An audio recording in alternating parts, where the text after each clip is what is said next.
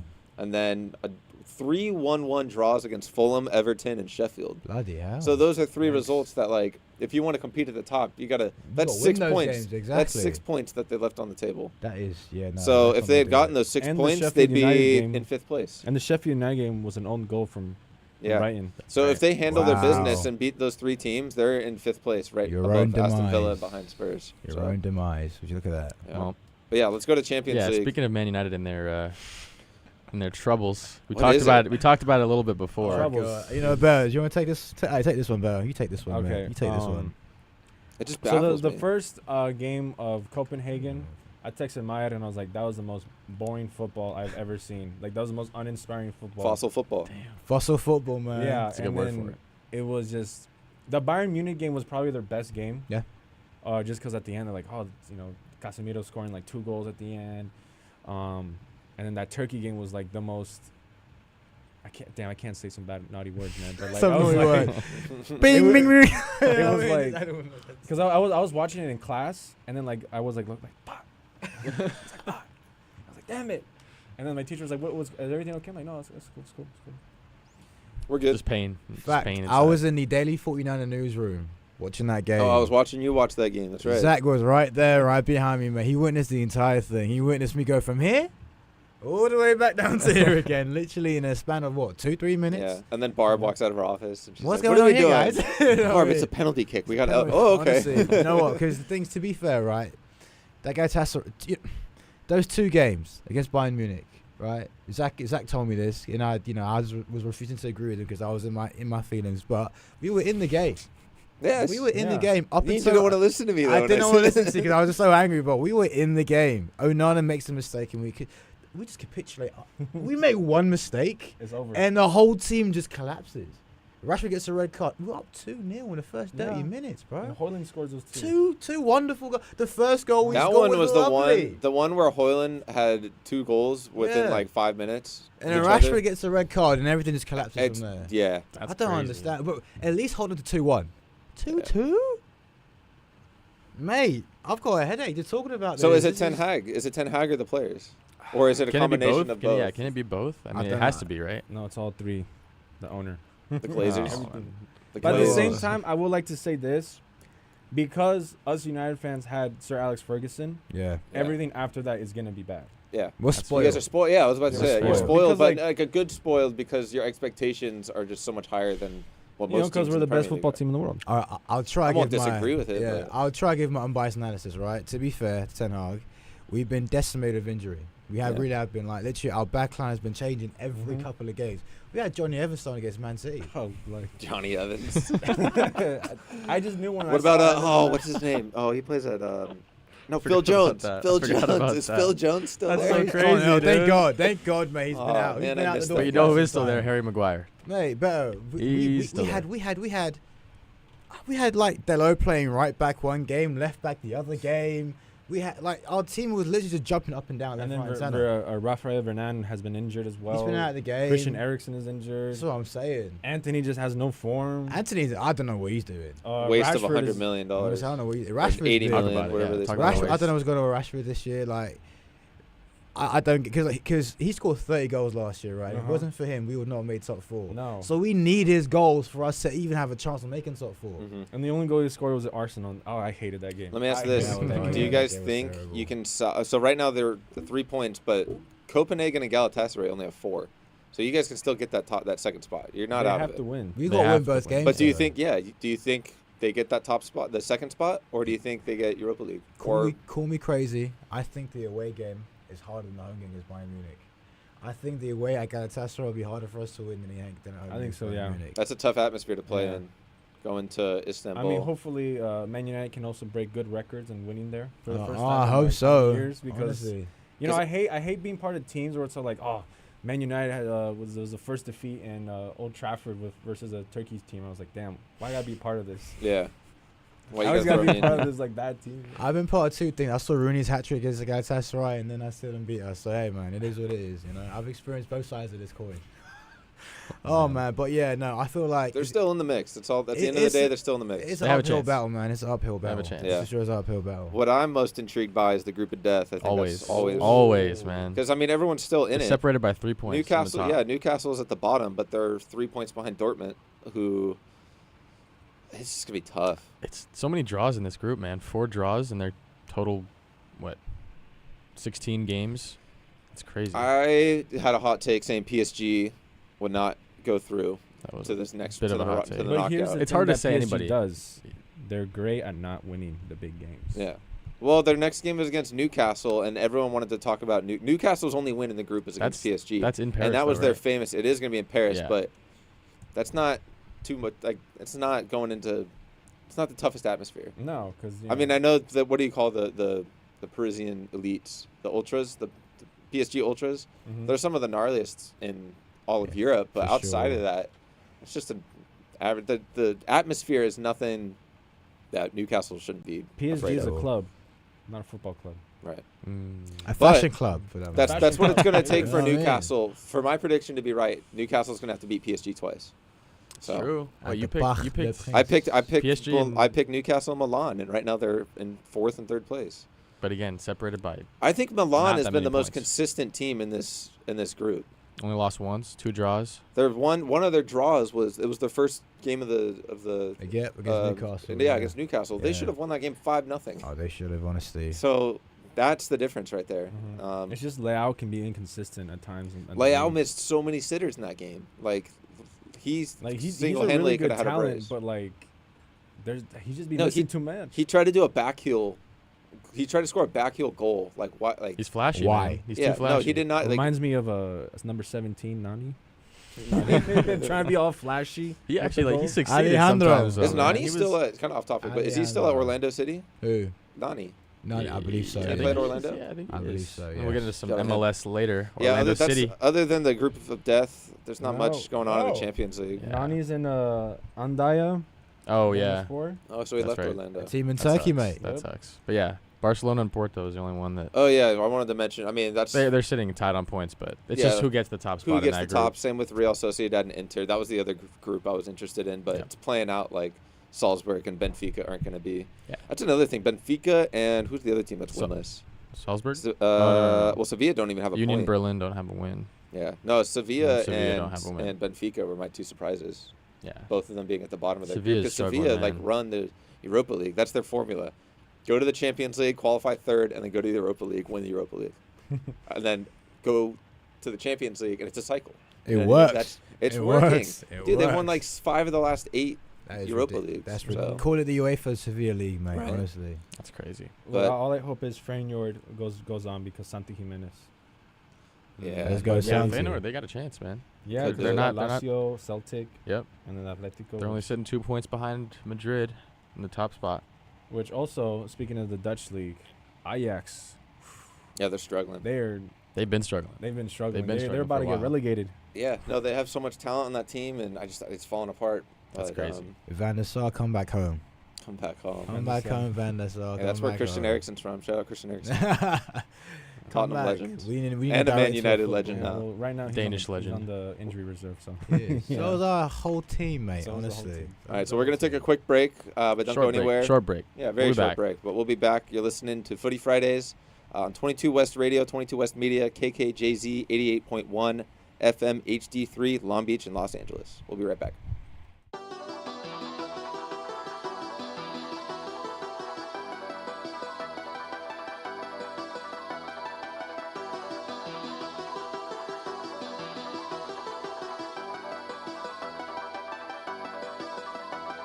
I gotta get to it. I got the time, but I gotta get moving. I don't have time to be playing with you. This is no time to be playing it stupid. Could be the difference from winning and losing. Could be the difference from hundreds or millions. If we do business, I'm comfortable chilling. Other than that, I'm not posting a minute. Run me the bag, I run away quickly. Crunch time, my time's not to be wasted. Win, lose, draw, I am not playing. In my lane, out the way is the safest. Be consistent, there's no credit in phases. Keep on working. working, we gon' see where it takes us. Life's a marathon, why aren't you pacing? All that sprinting, taking too many breaks is compromising your position, advancing. Real life, you get so many chances. You can't leave trying to find out the answers. We've been moving around without GPSs. We've been growing without all them enhancements. Learn quick, out here making connections. Everybody don't do what they be saying. That's why my team's who I spend day to day with. It's on us when I gotta get to it. I got the time, but I gotta get moving. I don't have time to be playing with you. This is no time to be playing it stupid. Could be the difference from winning and losing. Could be the difference from hundreds or millions. If we do business, I'm comfortable chilling.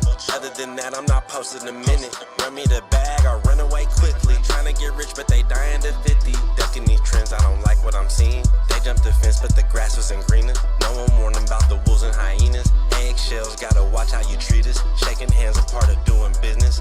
Make a promise, make sure that you deliver. Good business, only way it continues. Money matters and you need the credentials. Coming straight up, barbers gon' bring issues. My time is prices, don't like to misuse it. And it only you can't have, do it. If we started, we gon' see it through. Can't just talk, you gotta show the proof.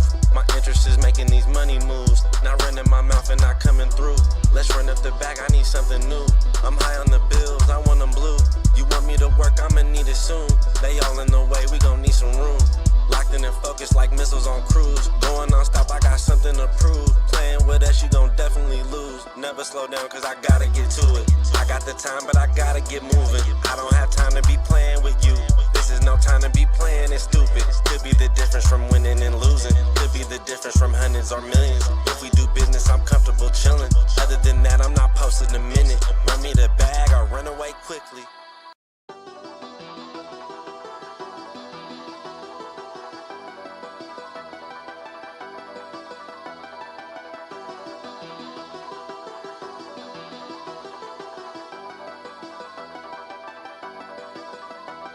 I gotta get to it. I got the time, but I gotta get moving. I don't have time to be playing with you.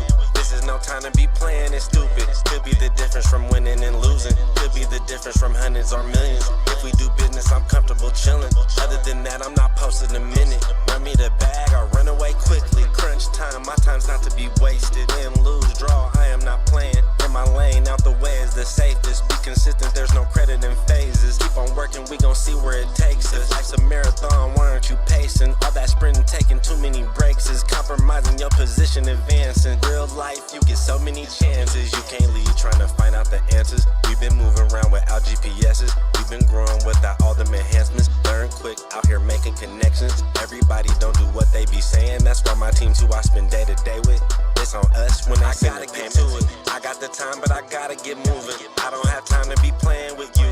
This is no time to be playing it stupid. Could be the difference from winning and losing. Could be the difference from hundreds or millions. If we do business, I'm comfortable chilling. Other than that, I'm not posting a minute. Run me the bag, I'll run away quickly. Trying to get rich, but they dying to 50. Ducking these trends, I don't like what I'm seeing. They jumped the fence, but the grass wasn't greener. No one warned them about the wolves and hyenas. Eggshells, gotta watch how you treat us. Shaking hands, a part of doing business. Make a promise, make sure that you deliver. Good business, only way it continues. Money matters and you need the credentials. Coming straight up, barbers gon' bring issues. My time is prices, don't like to misuse it. And it only you can't have, do it. If we started, we gon' see it through. Can't just talk, you gotta show the proof. My interest is making these money moves. Not running my mouth and not coming through. Let's run up the back, I need something new. I'm high on the bills, I want them blue. You want me to work, I'ma need it soon. They all in the way, we gon' need some room. Alright, everyone. Welcome back to Footy Fridays. We're back. Welcome, Maher and Beto. Thanks, guys. Yes, we're Appreciate gonna it. let's just talk about like why we got into Premier League football. Why are you guys Man United fans? Okay, I'll go first. So being Mexican American here and in America, I always heard the American football thing. Yeah. I love American football, but my football is football or soccer. You know. Say Soccer. it loud and Soccer. proud. Say it loud and proud. Why is it FC, not like SC? By the way, when Nashville put SC, That's I was crazy. like, that's Yeah, wild. that's That's wild. disrespect. You It know, is. but so my dad is a Chivas fan, huge Chivas fan. We're from the state of Zacatecas, so we don't really have a Liga first division team. Yeah. So Jalisco is right next to Zacatecas, so we just go for the better team because there is Atlas there and And no bueno. no bueno. No As you see bueno. this lanyard right here, I remember in middle school, freshman year, one of my best friends, she gave me this during my birthday because she knew that was like my personality. Because every time I would text her or she would like talk to me, she'd be like, "What's up, Beto?" And I would be like, "Bro, I hate Las Águilas de América so much. Go Chivas." Like that's all I talked about. So in 2010, around the time that I was really getting into football, there's a big news that a Mexican player is going to England, Chicharito, and he was really good when Chicharito in Chivas because he played in Chivas. That was his youth academy, and he went to United, and I was like, "Who's United? What is the Premier League? What is Chelsea? What is Tottenham? What is Arsenal? What's Swansea City, by the way?" And remember that? Shout out Swansea City, dude. Bristol City. Shout out Queens Park QPR. Rangers. I was just going to say Birmingham QPR. Hey, OG That's Premier crazy. League fan right here. Yeah, guys. You know what I mean? You know, and then I was like, "Oh, they wear red just like Chivas," and I was like, "Well, it's not too bad. I have like Chivas jerseys and that are red and white." So I was like, "Yeah, I'll be a United fan." And ever since then, like, obviously, like I watched like the Serie A.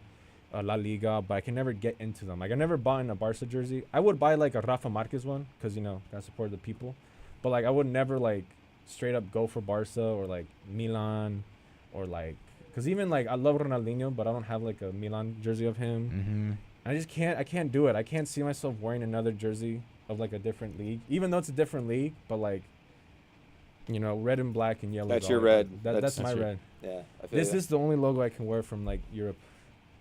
Respect. Yeah, Beautiful respect. story, mate. Beautiful story. I mean, we know you're out there, but you're from out there. Yeah, but mate. You're I from mean, London, West London. I am. That's- Funny story. I went to a high school where everyone were Chelsea and Fulham fans. So you can imagine I was getting it every single day when I went Yeah. to school, mate. But yeah, John my Terry story. this, John Terry that. Exactly. I was like, no, Nemanja Vidic this, Rio Ferdinand that. That was my response to every Hey, single Rio time. Ferdinand's celebration 2002. Hey. But what's it called? My story, man. It's not really that exciting. My dad was a United fan growing up himself. I was, born in England. My dad watched United games, and just gradually I kind of just morphed into it. But I tell you what, though, this was kind of like, I guess, destiny. David Beckham, my favorite player growing up. Loved him to death, right? Still do. Love you, David. Number 7, my favorite number. An iconic number at Man United, right? There you go, Ronaldo. Do you know what I mean? And literally everything just came together. So, dad United fan, grew into it. David Beckham, number 7. I love red as well. And we're the best team in the country, mate. So why not? Self-explanatory. And we're all- Self-explanatory. We're on our way mate. to Wembley. Always. Always. Hopefully soon. Hopefully soon. Guess we'll find out. Guess we'll find out. So we got our 2 Tottenham fans over here. I can't wait to hear this one. Zach, Are you guys from like? Are you guys both of you from SoCal? Yeah, I'm Like- from SoCal, but for me, I guess you could go to 2010 Yeah. or no. So I guess it'd be 2011 because then FIFA 10 would be out for the year 2011, right?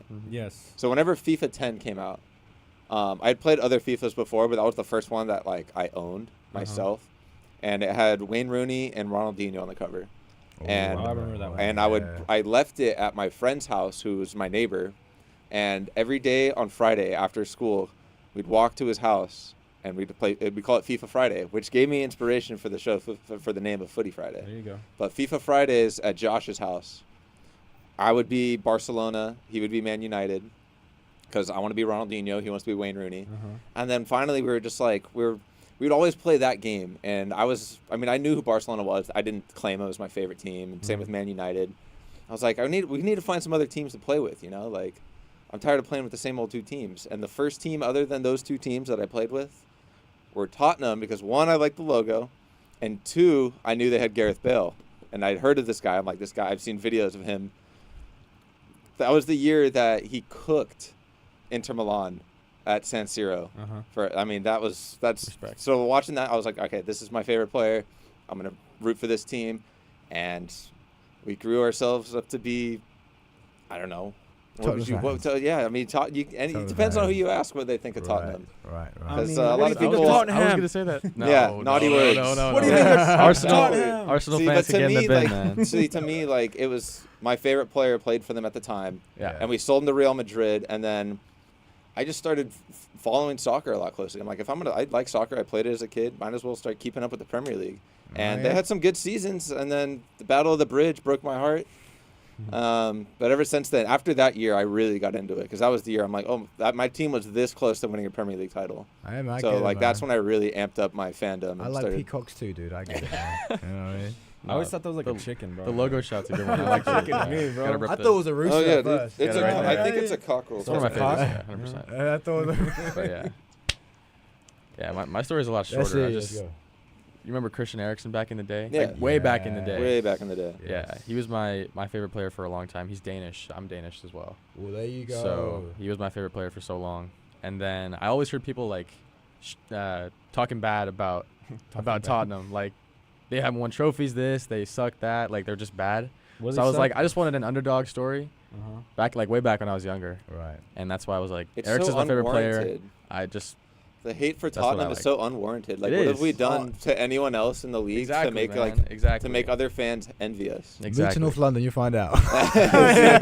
See, that's why. Like, Fair enough. Move to North London, you'll find out, mate. You know, interesting enough, if Giovanni Dos Santos was my favorite player at the time, I would have probably been a Spurs fan.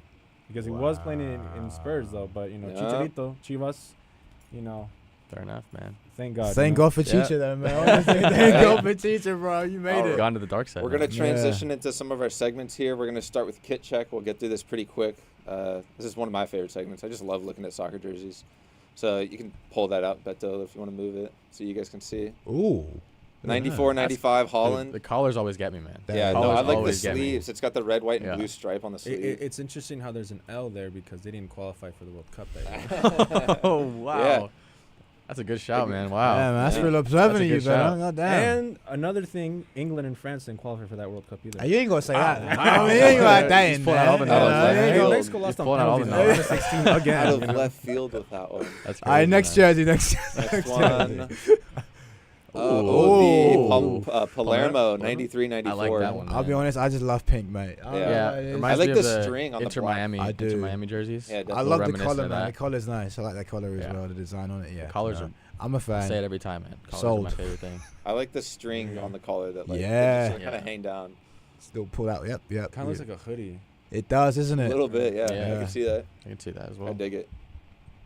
And Oh. I wanted to save this one for last. I need this jersey. Yeah, That's crazy. I wanted to save this. Spider-Man. Look at this. I need this picture framed, man. man. I love this jersey. I need this picture Kirsten framed. Dunst. Dude. Oh wow. Spider-Man. That's a crazy jersey. I know. I saw had that. his I saw that on big- Instagram, and I was like, "Oh, I gotta throw that in." Gotta there. throw that one, man. Wait, did Sony give him the rights to that? So is that technically Yeah, a I Sony mean, sponsor? Yeah. So this was back in 2004. 2004. No, 2004, because that's when Spider-Man Way 2 came before out. They wore those jerseys. Yeah, 2000 was when the first one. 2001 was the first one came out. I Yeah, feel like. 2004. Yep. Spider-Man. Fernando knowledge through the Torres roof. probably played a game in those. He did, mate. Oh, that's crazy. All right, and last but not least, These the are best- my these are my favorites. These are my favorites. personal Wow. favorites, man. yeah, these Messi rocking are- that jersey too is Wow. You just go back to the. Other You know, one. that's Yeah, that's just leave it. that's Wow. funny because that's the same jersey in '94 when Maradona got caught.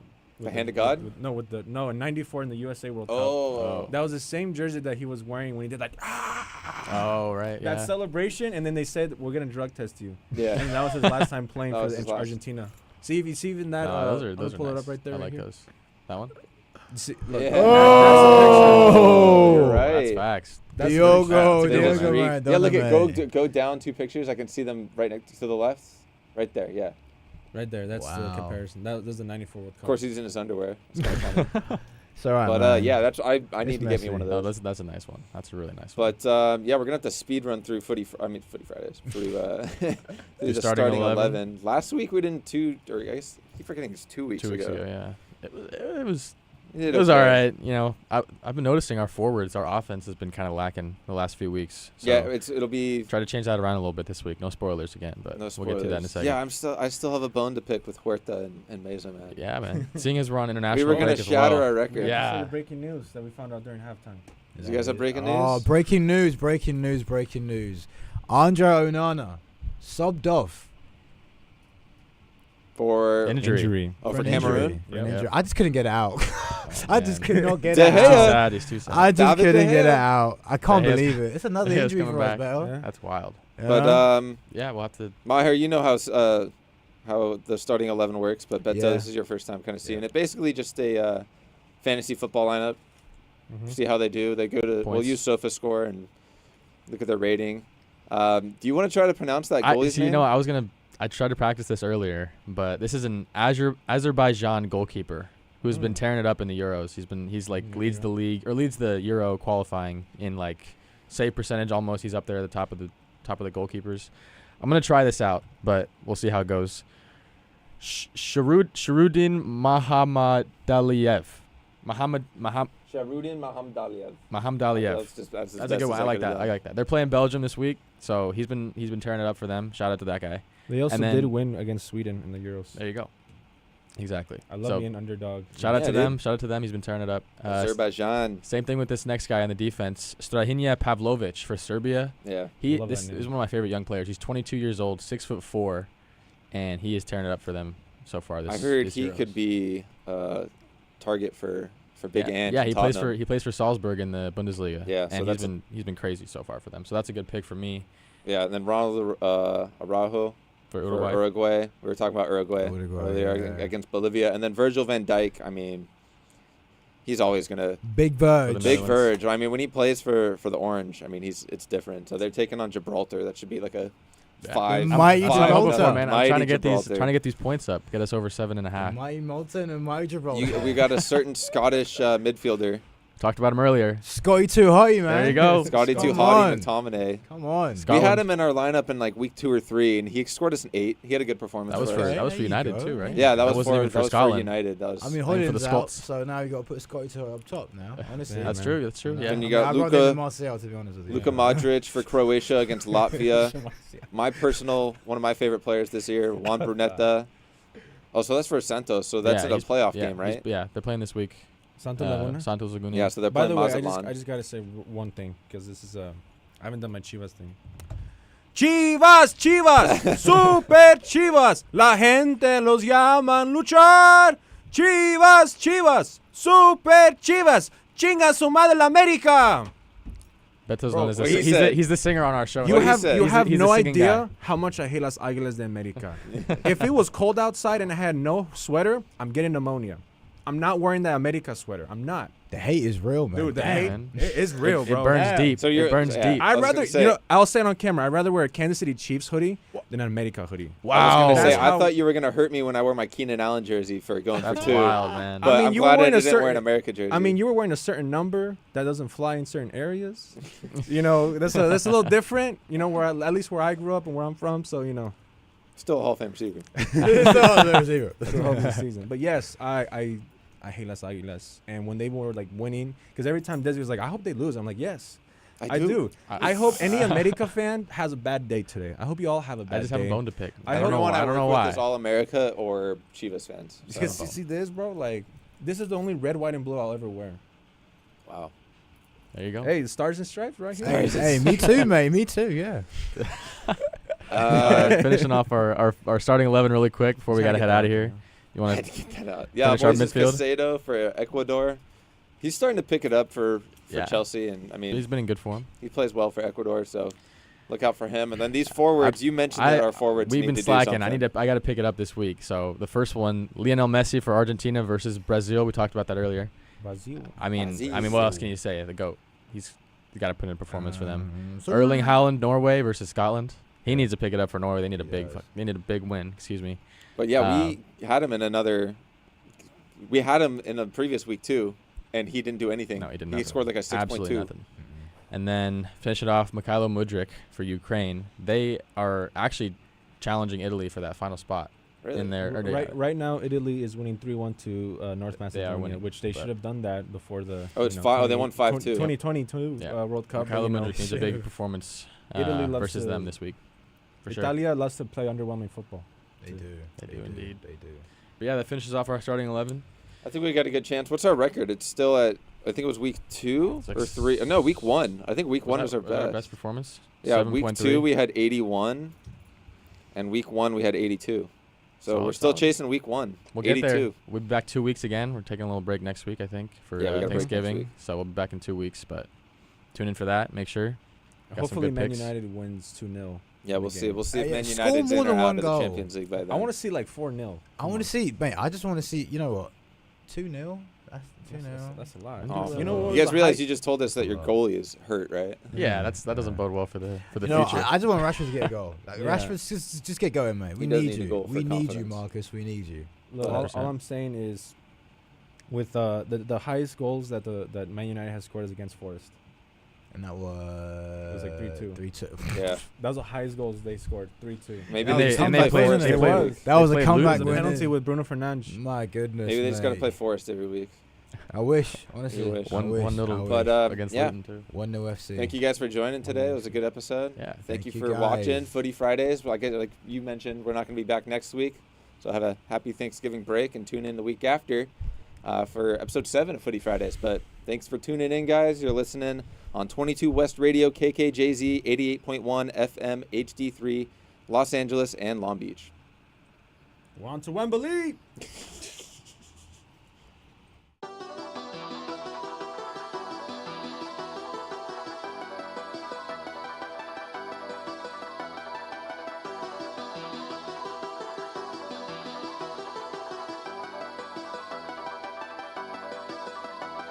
I gotta get to it. I got the time, but I gotta get moving. I don't have time to be playing with you.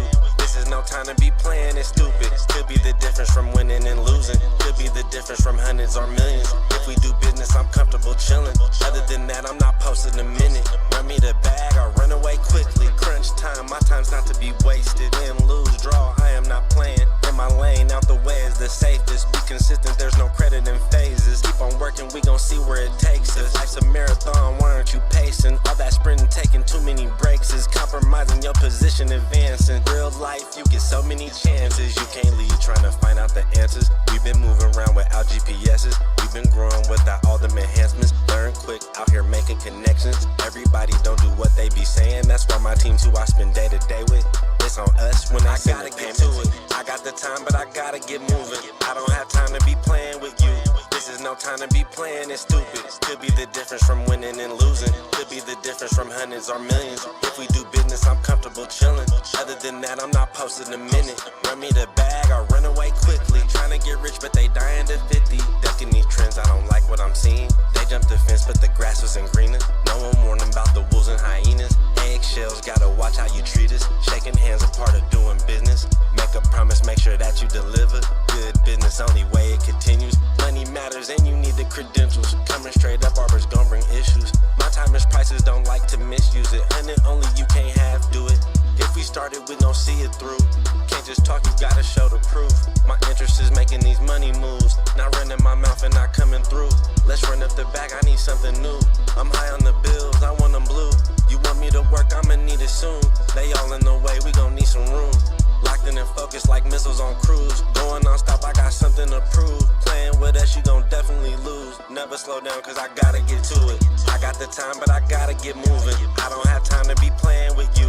This is no time to be playing it stupid. Could be the difference from winning and losing. Could be the difference from hundreds or millions. If we do business, I'm comfortable chilling. Other than that, I'm not posting a minute. Run me the bag or run away quickly.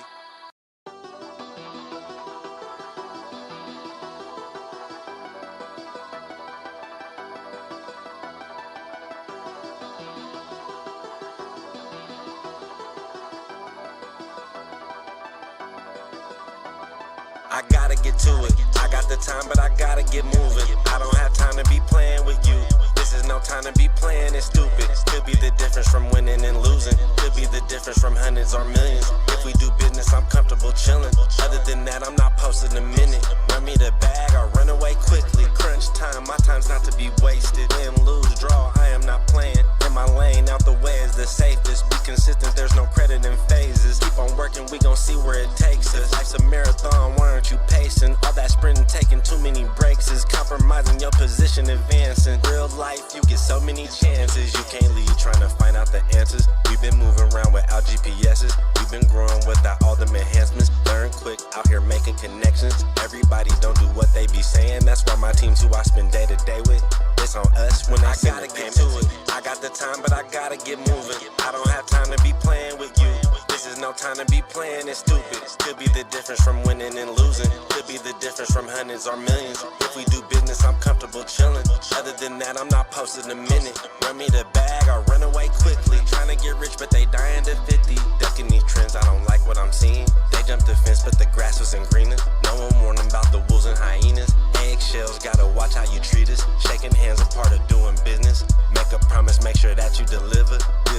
business, only way it continues. Money matters and you need the credentials. Coming straight up, Arbors gon' bring issues. My time is prices, don't like to misuse it. And it only you can't half do it. If we started, we gon' see it through. Can't just talk, you gotta show the proof. My interest is making these money moves. Not running my mouth and not coming through. Let's run up the bag, I need something new. I'm high on the bills, I want them blue. You want me to work, I'ma need it soon. They all in the way, we gon' need some room. Locked in and focused like missiles on cruise. Going non-stop, I got something to prove. Playing with us, you gon' definitely lose. Never slow down, cause I gotta get to it. I got the time, but I gotta get moving. I don't have time to be playing with you. This is no time to be playing it stupid. Could be the difference from winning and losing. Could be the difference from hundreds or millions. If we do business, I'm comfortable chilling. Other than that, I'm not posting a minute. Run me the bag, I'll run away quickly.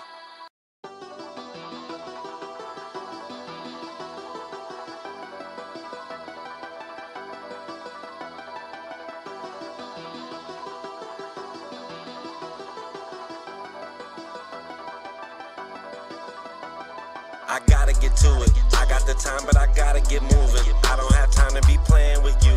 This is no time to be playing it stupid. Could be the difference from winning and losing. Could be the difference from hundreds or millions. If we do business, I'm comfortable chilling. Other than that, I'm not posting a minute. Run me the bag, I'll run away quickly. Crunch time, my time's not to be wasted. Win, lose, draw, I am not playing. In my lane, out the way is the safest. Be consistent, there's no credit in phases. Keep on working, we gon' see where it takes us. Life's a marathon, why aren't you pacing? All that sprinting, taking too many breaks is compromising your position, advancing. Real life, you get so many chances. You can't leave trying to find out the answers. We've been moving around without GPSs. We've been growing without all them enhancements. Learn quick, out here making connections. Everybody don't do what they be saying. That's why my team's who I spend day to day with. It's on us when they send the payment to it. I got the time, but I gotta get moving. I don't have time to be playing with you.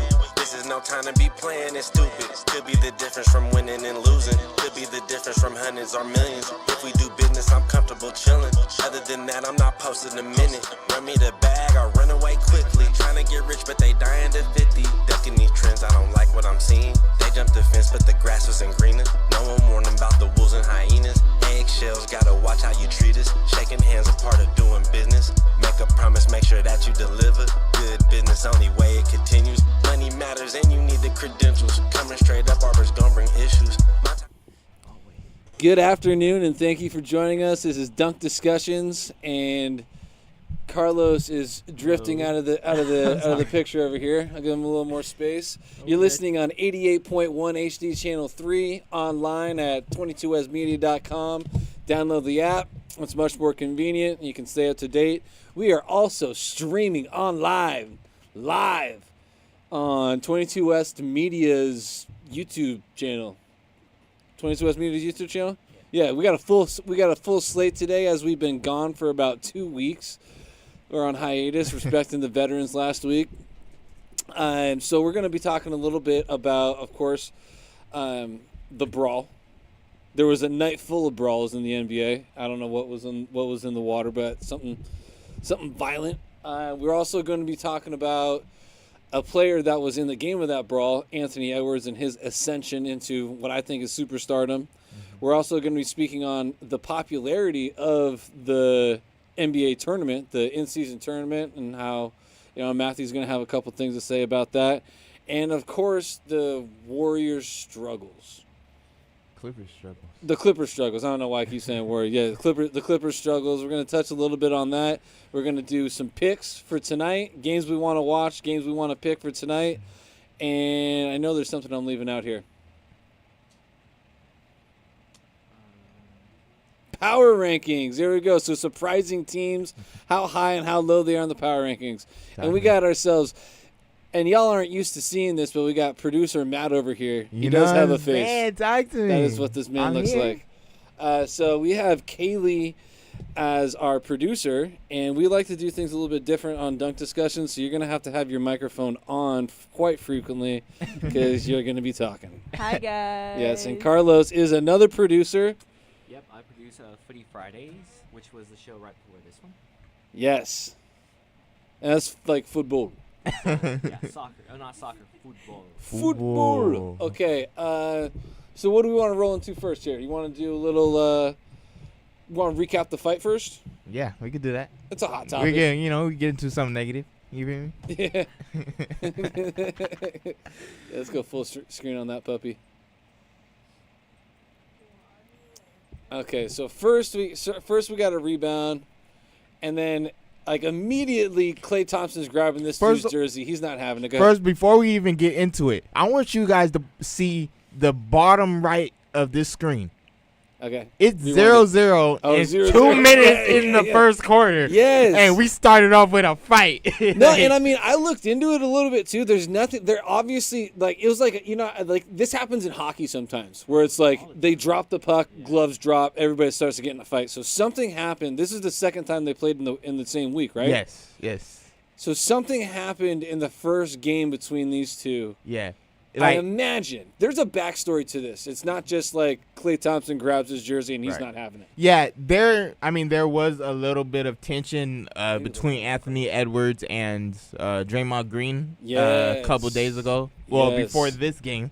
And it was just a matter of like, it was a hard foul, and Anthony Edwards didn't take kindly to it. He was like, what the heck? And then he was like, and then Draymond was just like, hey, what you gonna do about it? What you gonna do about it? He was like, man, I ain't worried about you. He said, ain't nobody's worried about you. Worried about you. And then maybe that's where like it kind of got heated. But then again, as you continue with this clip, one more time. Play one more time. Okay, let's see this all the way through. You know what I'm saying? It starts with Jaden McDaniels and Klay Thompson, but it ends with Draymond Green and Rudy Gobert.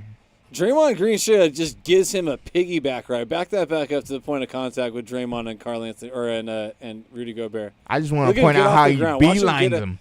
Keep going back. I want you to be like.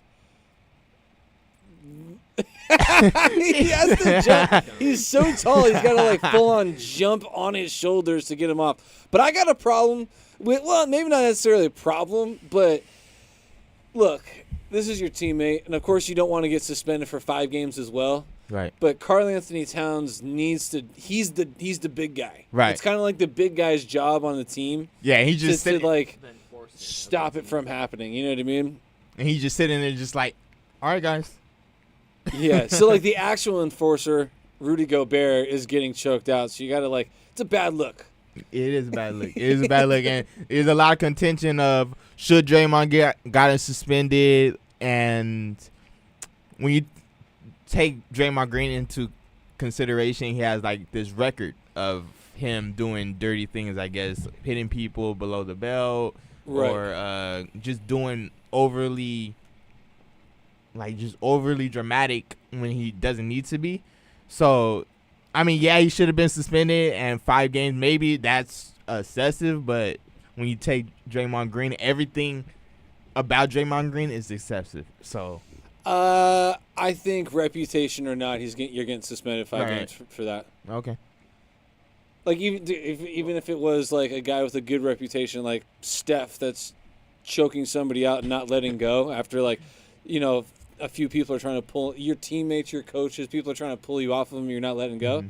Yeah, I don't think it has anything to do with his reputation. That act alone is not in the NBA today. I feel that. Well, it's the same as if you would have thrown a punch instead of a chokehold. If you would have punched, get all up on that. If he would have punched or someone would have thrown a punch, even if he connected or not, that in the NBA nowadays, that's like automatic, like ejection. No matter if you choked him first and then threw a punch, or vice versa. But we should also consider the Jordan Poole. Even though that wasn't an in-game situation, him and Jordan Poole last year during practice, that punch that he threw, that right there was the ending for him and Jordan Poole, and that's why Jordan Poole is now with the Washington Wizards, if I'm correct. Yep. Yeah. Which that was a fun. All that accounts to what we just saw last. This is not surprising when we talk about Draymond Green. There was a funny video bouncing around social media of Jordan Poole during a timeout. Oh yeah, and he wasn't paying attention. He had no was not paying attention. He's looking away. His teammates trying to point him back to the huddle. And then like they're walking away, and he keeps peeking back at the sheet. Jordan Poole's a funny guy. I'm not gonna lie. He's that guy, he doesn't want to. I don't know what's going on. That's why. That's exactly what it looked like. I wouldn't mind living in D.C. for a little bit, but yeah, I mean, coming from the Bay Area, it's just nice, man. I don't know, but in this game, is who I think is gonna be and this is a bold take, right? This might be a little bit against the grain, but hey, this is what we do here. Hot takes. Anthony Edwards is going to be in the top 3 of MVP voting at the end of the season, if not win it. Top 3? Top 3? Top 3, if not win it. If not win it. So the storyline goes a little bit like this, right? USA team, Steve Kerr and some other assistant coach. Two coaches take Ant-Man out to dinner and basically tell him he's not living up to his potential. He's got to be, the cliche, first one in, last one to leave. And once he gets that mentality, it's basically Jordan type of potential, right? Mm-hmm. And this season, he hasn't been trying to be anybody's friend. All right. Oh. He goes, and he takes close to the end of the Lakers-Celtics game. He takes him and Tatum get tied up. Tatum's gonna give him that little smile, buddy, hey. Oh, it's all good. And Anthony Edwards rips that ball away from him and starts mean mugging. He's not trying to be playing friendly basketball we're all in this NBA family. No, he's taking this back to the 80s, dude. He's taking this back to Rucker Park. He didn't care. And then he hits a dagger 3 against the Warriors in that first game after he's talking smack to Draymond Green. The T-Wolves are winning like crazy. Mm-hmm. Yeah, and it's not Cat's a good player, right? Yeah. He's not the greatest shooting big man of all time like he thinks he is. We'll just throw that out there, Cat. But he's a good player. But if Ant-Man isn't playing a great player, a top 5 player in the NBA, then this team, we're not even talking about him. Right. I think for him to play like this is very good and very telling of how his improvement is going, and also it's helping the trade that they made for Rudy Gobert a lot more easier. Because last year when they traded for Rudy Gobert and they gave up so much, it was all right, they got to blow this up. This is looking terrible. But now, since they're playing the way they're playing and they got the team the way the team is supposed to be, it's okay, maybe this trade wasn't just a waste. Yeah, they're relying on Michael Connolly after that trade and stuff like that. I was I don't know if we can. Connolly's a good player in his own right. But not today. He's not going to lead a playoff squad today. But yeah, that's the way I feel about Anthony Edwards. In all honesty, he's not even in the top 5 for MVP projections right now, and I don't care because I think he's going to keep playing this way. And my guy Jason Tatum, that was that moment right there, when he just was not. I think it was not this past Tuesday, but the Tuesday before that. Dude, it just seemed like he's a man on a mission. You know what I mean? And just going up against Tatum, it just seemed like something was there. I think who is on a mission this year too is Luka Doncic. I think that's the leader in the MVP vote right now. Pull up that last page you just had up. You know what I'm saying? Because Luka Doncic. Okay.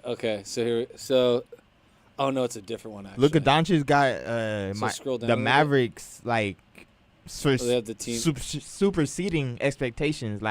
I always thought the Mavericks were going to be a playoff team, but the way that the Mavericks are playing, I think they're top 3 seed in the West right now. They're number 2 in the West. Yeah, they're number 2 in the West. 9-3 right now. And they're on the power rankings. I didn't expect that. I was just okay, they're going to make the playoffs. They're number 5 in the power rankings, which I don't think anybody saw happening. Right. So number 2 in the West, but still as far as power rankings. Number 2 offensive rating in the NBA. Their defense is probably what's bringing them down to that number 5 spot. Number 6 point differential net rating. But if you scroll back, can you make that a little bit smaller so we can see more stuff on it? How do you do it? Control what? Control minus. Oh, she knows how to do it. That's good. No, that's that second one. There we go.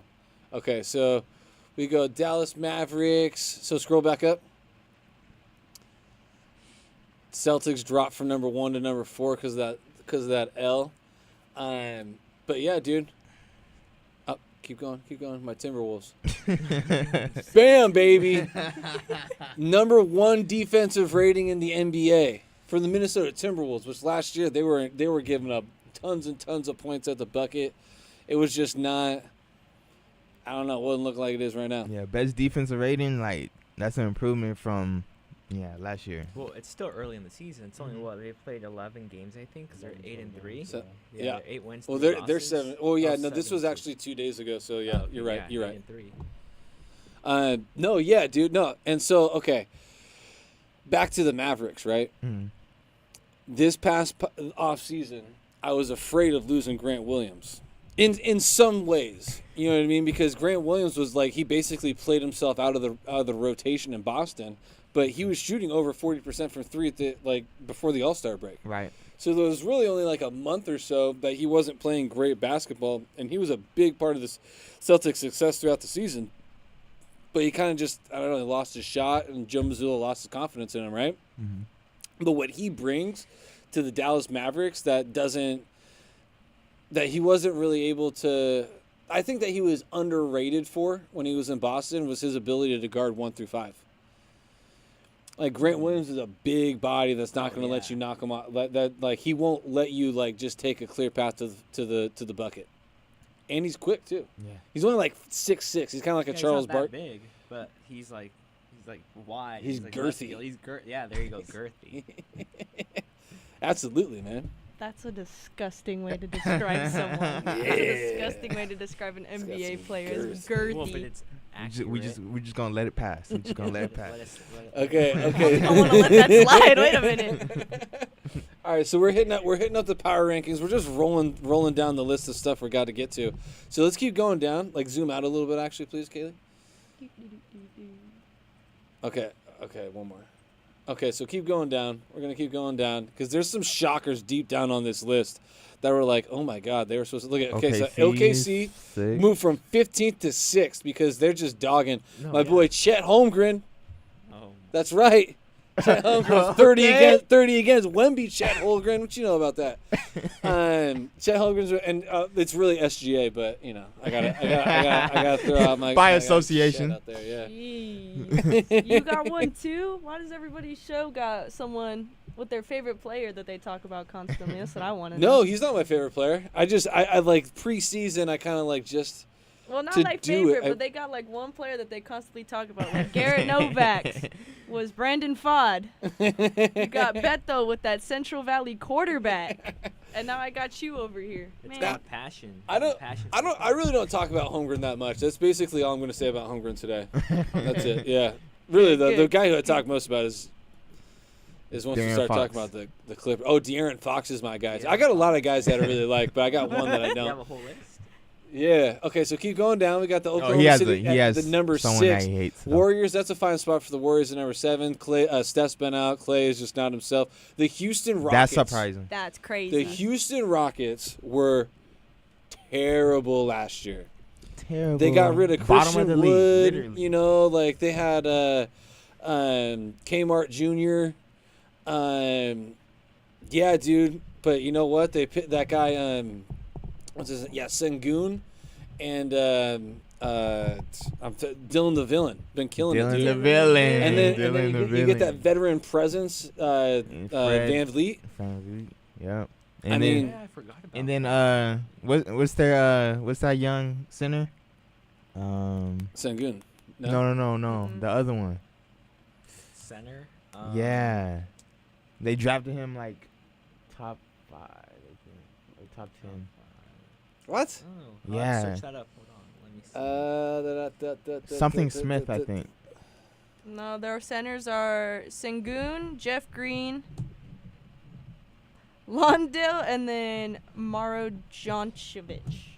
Okay, they had Sengun's been playing good for them. They have someone that they I think they drafted. Acquired, drafted or gotten like from a different team. No, somebody they drafted for sure. Forgot his name. Check that. Well, dude, you know what? And this is all. I don't know. Yeah, I mean, they beat they kicked the butts of the Lakers. They're beating good teams. You know what I mean?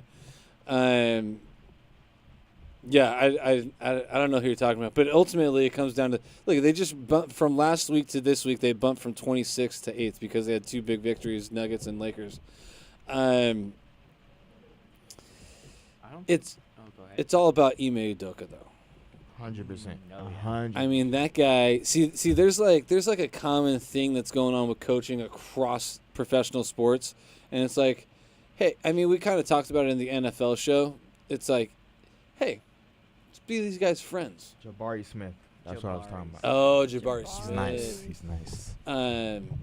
Yeah. But it's like, oh yeah, be these guys' friends. You know, be nice to them. Ime Udoka is not playing that game, bro. Right. He'll call you out. Like you might like think of him as like, I don't hate this guy, but he's also not just gonna like be like super nice to you just like because you're the superstar. Yeah, he's not gonna baby you, dude. Right. Like that was the big thing when he was with the Celtics. He was openly talking smack, like calling guys out in the media, and everyone's like, oh, this doesn't work anymore, blah, blah, blah, blah. And it didn't work until about January. And then January rolled around and nobody could beat him. Made it to the finals, first year. I think with this team, it was more so last year they just played as individuals. You had Jalen Green, and then you had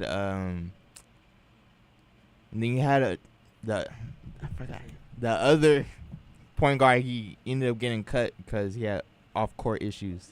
Oh yeah. Oh yeah, I forgot. What's his name? And what I'm saying is, all they had was just individuals just shooting the ball, just playing like 24 fitness basketball. And when you bring Ime Udoka in, he's getting this team and making them play as a team. He's making them play cohesively, and that's the difference between this year and last year. Oh yeah. And I mean, they got older too. I mean, we mentioned a couple other guys, but they also have Victor Oladipo on this squad, dude. Yeah, I think also Reggie Bullock's a good shooter. The veteran depth when they first signed him was like, okay, we're like, oh, Van Vliet and Dylan Brooks. They're like, oh, they overpaid them, and I thought they did. Yeah, and they're like, oh, it ain't gonna work out. But like, they have some surprising wins, and they're 6-3 right now, and it's like, oh wow, like they actually are a good team. They actually looks dangerous, and like as we can see right here, they're balanced. 5th in defensive rating and 10th in offensive rating. Mm-hmm. Absolutely unbelievable season that they're having. Okay, let's keep scrolling down because we got the Miami Heat on a now 7-game win streak. They've won 2 games since these power rankings come out, so I'm sure that they are higher on the list, but they are boring to talk about, so let's keep rolling. The Indiana Pacers.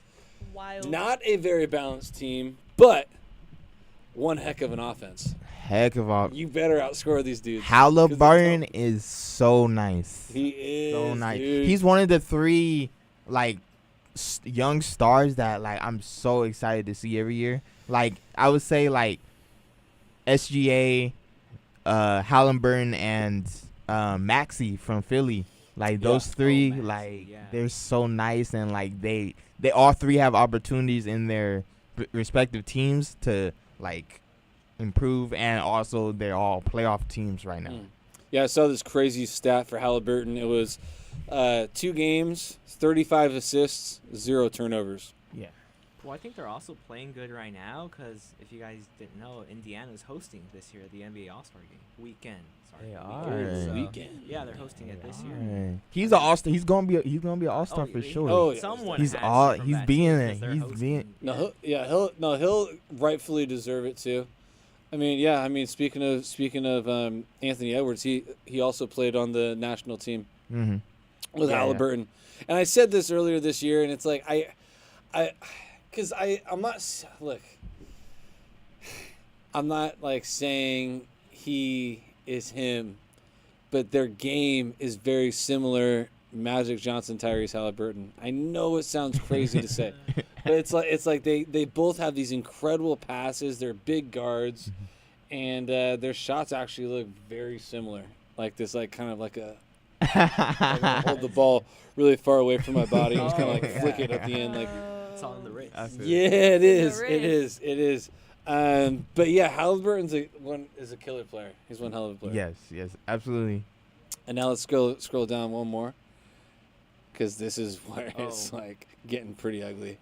The Milwaukee Bucks, dude. The Milwaukee Bucks used to be the best team in the NBA. The best top 5 defensive team in the NBA. They're now ranked 25. One trade could do that to you, I guess. It's supposed to be a great trade though. Like not a great trade because it was Damian Lillard. Yeah, it was more so like all right, we're gonna make this trade, knowing that our defense is gonna get worse. But it was like, okay, our offense should be that much better where we should be able to survive off like our deficit or losing Drew Holiday. But obviously throughout these 12 games so far, it's not the case. It's there's struggle and there's turmoil. Like, cause like I don't know, like when I watch Damian Lillard play, it's like he's not committed. Like he's playing like he's playing in Portland. I feel like he's shooting and then he's also like not committed to that defensive end. Like I feel like when you have a team like when you have Giannis and you have Brook Lopez that are great defensive players, they need you to be competent. Like they need you to be there. They need you to be active. Like, okay, you're not the best defender, but you need to participate. Yeah, you need to be there. You can't just be like, all right, I'm gonna be lackadaisical and just do bare minimums. Like, but are they great defensive players? I know they are, but like that, because like when this trade happened, you know, it was like I really So first off, I thought Jay Crowder was a better defender than he is. He once was a really great. He could play one-on-one defense. Now it doesn't seem like he might have lost a step or whatever. But we got what's his name? Brook Lopez was like in the Defensive Player of the Year conversation. Oh yeah, it was. Right? Mm-hmm. Giannis has won it before, hasn't he? Yeah, mm-hmm. Twice I think. Yeah, and so you're like, okay, like maybe we could let them like have that make up for the defense lost with Drew Holiday, but I mean these guys aren't stopping anything at the rim. Like I forgot the stat, but there's some crazy stat where they're like bottom of the league in rim protection. Oh my god. Jeez. Well, so it's just not Giannis had high hopes for him and Lillard. You remember how they call Giannis what's it called? Freak, the Greek freak. And now with Damian, he said freak time because it's Damian Lillard, freaky time. Yeah, that was just like that was a no go. That's a no go. Yeah. Freaky that time, was huh? too Freaky much. time. That's too much. Even Damian Lillard that's strike two. That's too much. We talking about Strike 3, they out. girth and First freaky he time, says, like, winner, winner, chicken dinner, and now he says freaky time. Giannis needs. Hey, I'm not gonna lie. Winner, chicken dinner goes hard. All right. It was just the way he said it, though. Like, come on, man. And they call Milwaukee Cream City. I don't know if you remember All the right, jerseys. that's strike 3. You're out. You are out of here. No, those jerseys are fire. Freaky though. time Those jerseys are in fire. the Milwaukee Cream had City. jerseys, really like nice With that jerseys, girthy Cream player, City. man. That's It's just- crazy. man. Carlos. But wild. but like for real, Chris Middleton. I don't know. Okay, let's keep moving. There's two moving. teams get I'm outta- waiting to see. The Hawks have been playing well, but we're not talking about them. Let's Yeah. keep going. Let's keep going. There's two teams I'm Keep really. going. The Keep Knicks, going. Oh my God. Okay. Cavs had a good win, but they dropped. Keep going. The Lakers. You guys want to talk about your LA Lakers?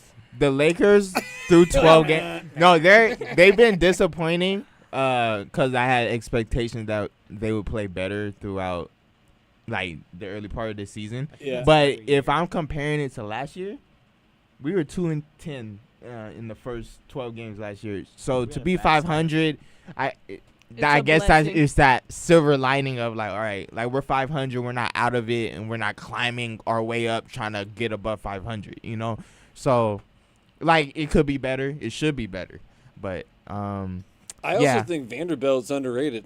Yeah. As soon as we Vanderbilt get him back, we're taking it's care gonna be of a lot Yeah. easier. Yeah, taking care of all those hustle plays. It doesn't put LeBron in a situation where he has to guard people on the ball, like because LeBron ain't playing defense. Like he's putting up Right. incredible numbers. Oh yeah. I saw this thing, dude. Like they were putting up people after their 21st season or whatever in their 21st season.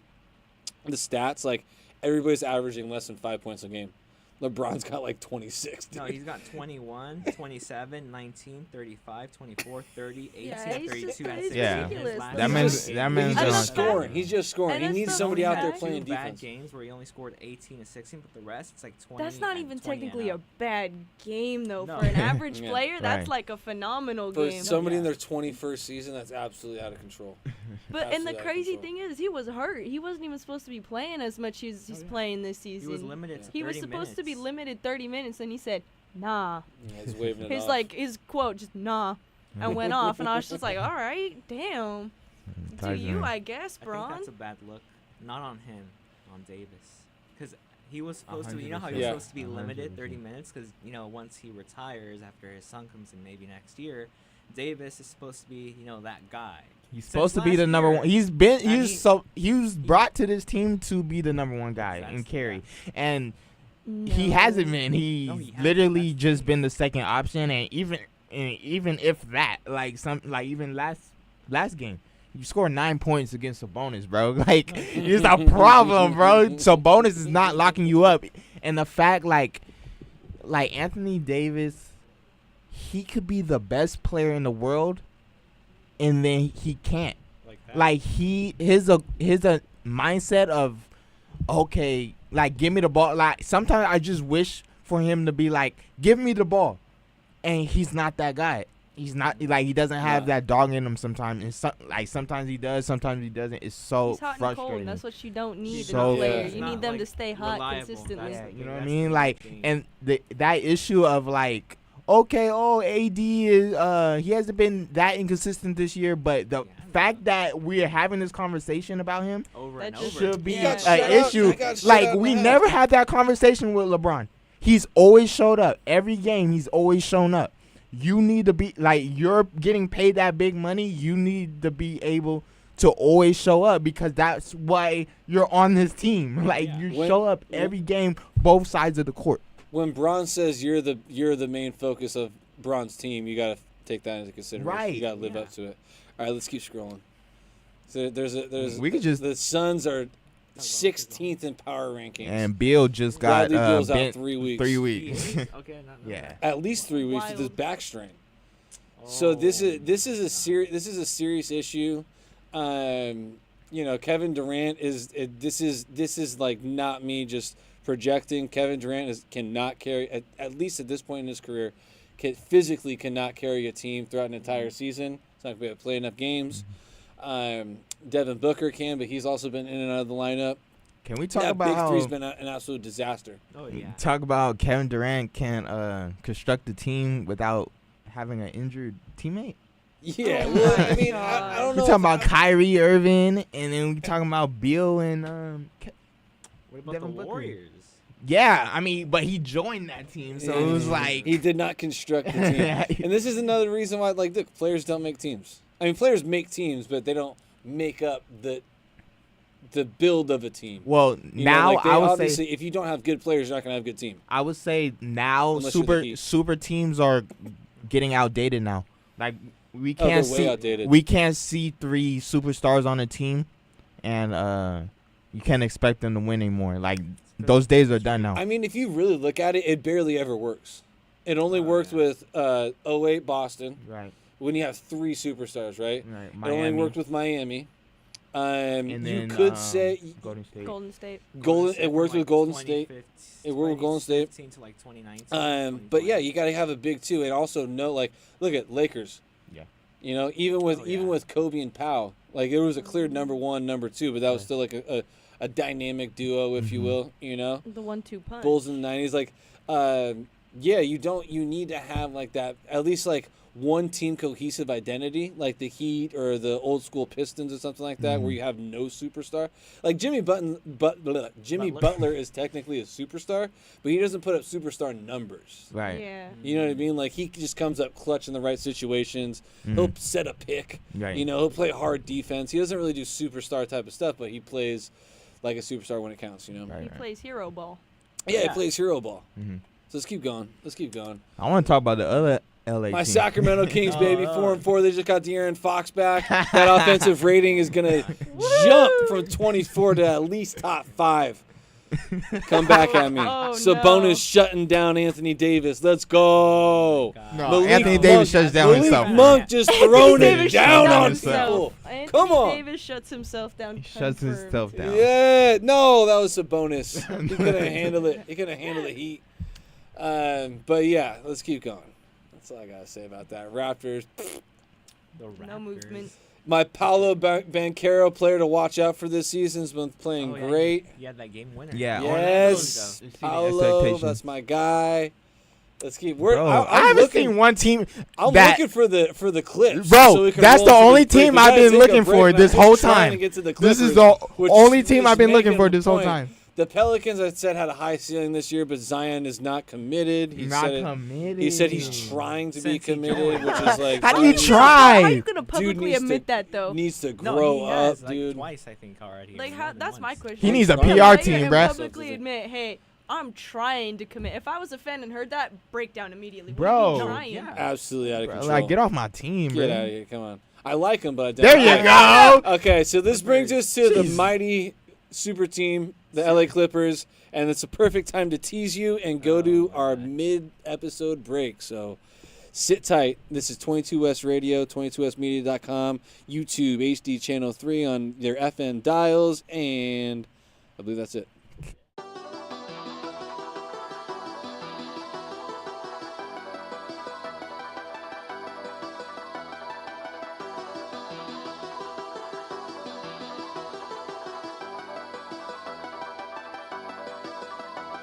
I gotta get to it. I got the time, but I gotta get moving. I don't have time to be playing with you. This is no time to be playing it stupid. Could be the difference from winning and losing. Could be the difference from hundreds or millions. If we do business, I'm comfortable chilling. Other than that, I'm not posting a minute. Run me the bag or run away quickly. Crunch time, my time's not to be wasted. Win, lose, draw, I am not playing. In my lane, out the way is the safest. Be consistent, there's no credit in phases. Keep on working, we gon' see where it takes us. Life's a marathon, why aren't you pacing? All that sprinting, taking too many breaks is compromising your position, advancing. Real life, you get so many chances. You can't leave trying to find out the answers. We've been moving around without GPSs. We've been growing without all them enhancements. Learn quick, out here making connections. Everybody don't do what they be saying. That's why my team's who I spend day to day with. It's on us when I gotta get to it. I got the time, but I gotta get moving. I don't have time to be playing with you. This is no time to be playing it stupid. Could be the difference from winning and losing. Could be the difference from hundreds or millions. If we do business, I'm comfortable chilling. Other than that, I'm not posting a minute. Run me the bag or run away quickly. Trying to get rich, but they dying to 50. Ducking these trends, I don't like what I'm seeing. They jumped the fence, but the grass wasn't greener. No one warning about the wolves and hyenas. Eggshells, gotta watch how you treat us. Shaking hands, a part of doing business. Make a promise, make sure that you deliver. Good business, only way it continues. Money matters and you need the credentials. Coming straight up, barbers gon' bring issues. My time is prices, don't like to misuse it. And it only you can't half do it. If we started, we gon' see it through. Can't just talk, you gotta show the proof. My interest is making these money moves. Not running my mouth and not coming through.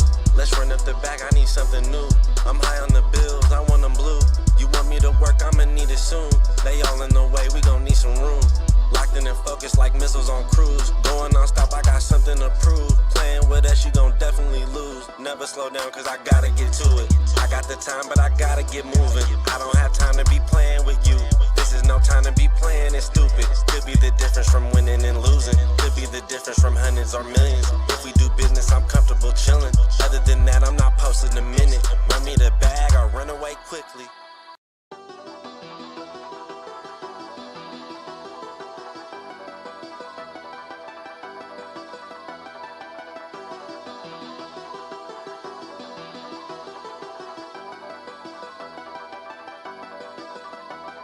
I gotta get to it. I got the time, but I gotta get moving. I don't have time to be playing with you. This is no time to be playing it stupid. Could be the difference from winning and losing. Could be the difference from hundreds or millions. If we do business, I'm comfortable chilling. Other than that, I'm not posting a minute. Run me the bag or run away quickly. Crunch time, my time's not to be wasted. Win, lose, draw, I am not playing. In my lane, out the way is the safest. Be consistent, there's no credit in phases. Keep on working, we gon' see where it takes us. Life's a marathon, why aren't you pacing? All that sprinting, taking too many breaks is compromising your position, advancing. Real life, you get so many chances. You can't leave trying to find out the answers. We've been moving around without GPSs. We've been growing without all them enhancements. Learn quick, out here making connections. Everybody don't do what they be saying. That's why my team's who I spend day to day with. It's on us when I gotta get to it. I got the time, but I gotta get moving. I don't have time to be playing with you. This is no time to be playing it stupid. Could be the difference from winning and losing. Could be the difference from hundreds or millions. If we do business, I'm comfortable chilling. Other than that, I'm not posting a minute. Run me the bag or run away quickly. Trying to get rich, but they dying to 50. Ducking these trends, I don't like what I'm seeing. They jumped the fence. And we're back. Thank you for joining us. We are with Matt, Carlos, and producer Kaylee. Talk to me. This is 22S Radio on HD Channel 3, 88.1. We're on 22smedia.com. We're streaming on the app. We're also simulcasting on YouTube, 22S Media channel. And we are now talking about the lowly Clippers. Wow. Dun, dun, dun. Which, I mean, we'll just briefly mention this because we do want to talk about how much we like the in-season tournament and maybe touch on Zach LaVine a little bit. But the Clippers have been in an absolute free fall since they tried to put together a super team. As we were talking before, is like on its way out, and it actually rarely works. You need pieces that fit. You don't just need a bunch of names that sound cool together. So the Clippers' starting lineup since they picked up James Harden has been James Harden, Russell Westbrook, Kawhi Leonard, Paul George, and Ivica Zubac. Can't say his name, but I do kind of like him. I like the way he plays. And as we can see displayed on the screen right in front of y'all, we have plus-minus players of the week. This was a couple days ago. This was on the 15th when this came out. Jason Tatum, my Boston Celtic, number 1, of course. This is why he's number 4 in the MVP rankings. James Harden is going the wrong way, and he is a minus 67 in 4 games last week. When he's on the court. It's a lot. When he's on the court. that is not a little bit. And as if we move down to the bottom, movement in the rankings, free falls of the week, New Orleans and the Clippers both drop out 12 and 11 games. Russell Westbrook said that he would step down. He was volunteered. Volunteered. That's the words they use. Like the Lakers forced them to the bench or something. Like the Clippers. Yeah, which I think Harden should go to the bench. I think Harden is more immediate offense. He can do really what he wants more on the bench, where it really worked out with Russell Westbrook. It was almost perfect for him to just drive and kick to these guys. So he won't dribble the clock out like James Harden's been doing. Oh yeah, they'll kill. Yeah. He won't. So he gets to the hole quick, allows the defense to collapse, and he hits these other guys. Then they can play iso ball, which is what they're best at. Them being George and Leonard. See, when it comes to the Clippers, the word poverty keeps getting thrown around. Poverty? Poverty. Like yeah, and no, this is what I'm saying. This is what I'm saying. Poverty franchise, Clippers, go in the same sentence, and they work well together in tandem. Tell the Bombers. Clippers have never been good. This is what I'm saying. Clippers have never been that team of like, okay, they're gonna be great this year. They always get this hype every year. I have this issue with the Clippers. It's always the Clippers and Chargers in LA. Oh, definitely. And they get this offseason hype, and they're gonna be contenders, and they're gonna be this and that. And every year, without fail, it's either injuries, performance, or off the field issue or off the court issues. It's never worked for the Clippers. Load management. Yeah. That one right there was a big one. Every year the Clippers are never good, but we always give them this hype. Kawhi Leonard isn't that guy. Paul George is good.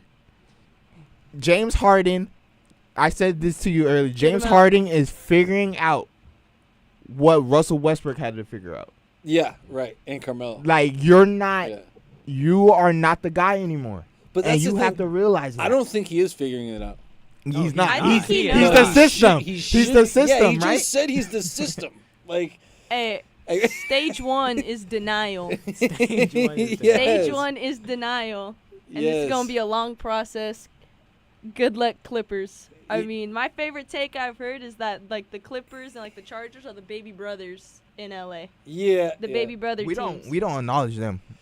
Honestly. No. We don't. Come on. Go Clips. I don't acknowledge. What are you saying? They're like a AAA team, double A? Hey, go Chargers, baby. Yes. It's like Draymond Green once said, I think a few years ago at the NBA Awards, the Clippers aren't a real NBA team. He said that live. I believe that. He said that like on a stage. I remember that. And then we have the Clippers who aren't a real NBA team, but they're here. I mean they are an intramural team. I get it. I get what you guys are saying. Like this is Laker town. I understand. Lakers are the team for LA. Like I don't care. Like once the Dodgers stop winning as much as they do, the Lakers the Lakers were in last place a lot of last season, and that's all anyone talked about. Right. No, The yeah. Dodgers are in last place. They'll just let them sit in last place. No, if I know Kaylee's a big No, baseball. no, no, no, no, no. You know what I'm saying, It's though, right? understandable because Yeah, it's like this it's is like Laker even town. this year, it's like it wasn't big West Coast teams playing in the World Series, and the Yeah. viewership went down ridiculous. Oh, so it's really? like, yeah, the viewership I think was at like 9 million compared to like when the Dodgers played.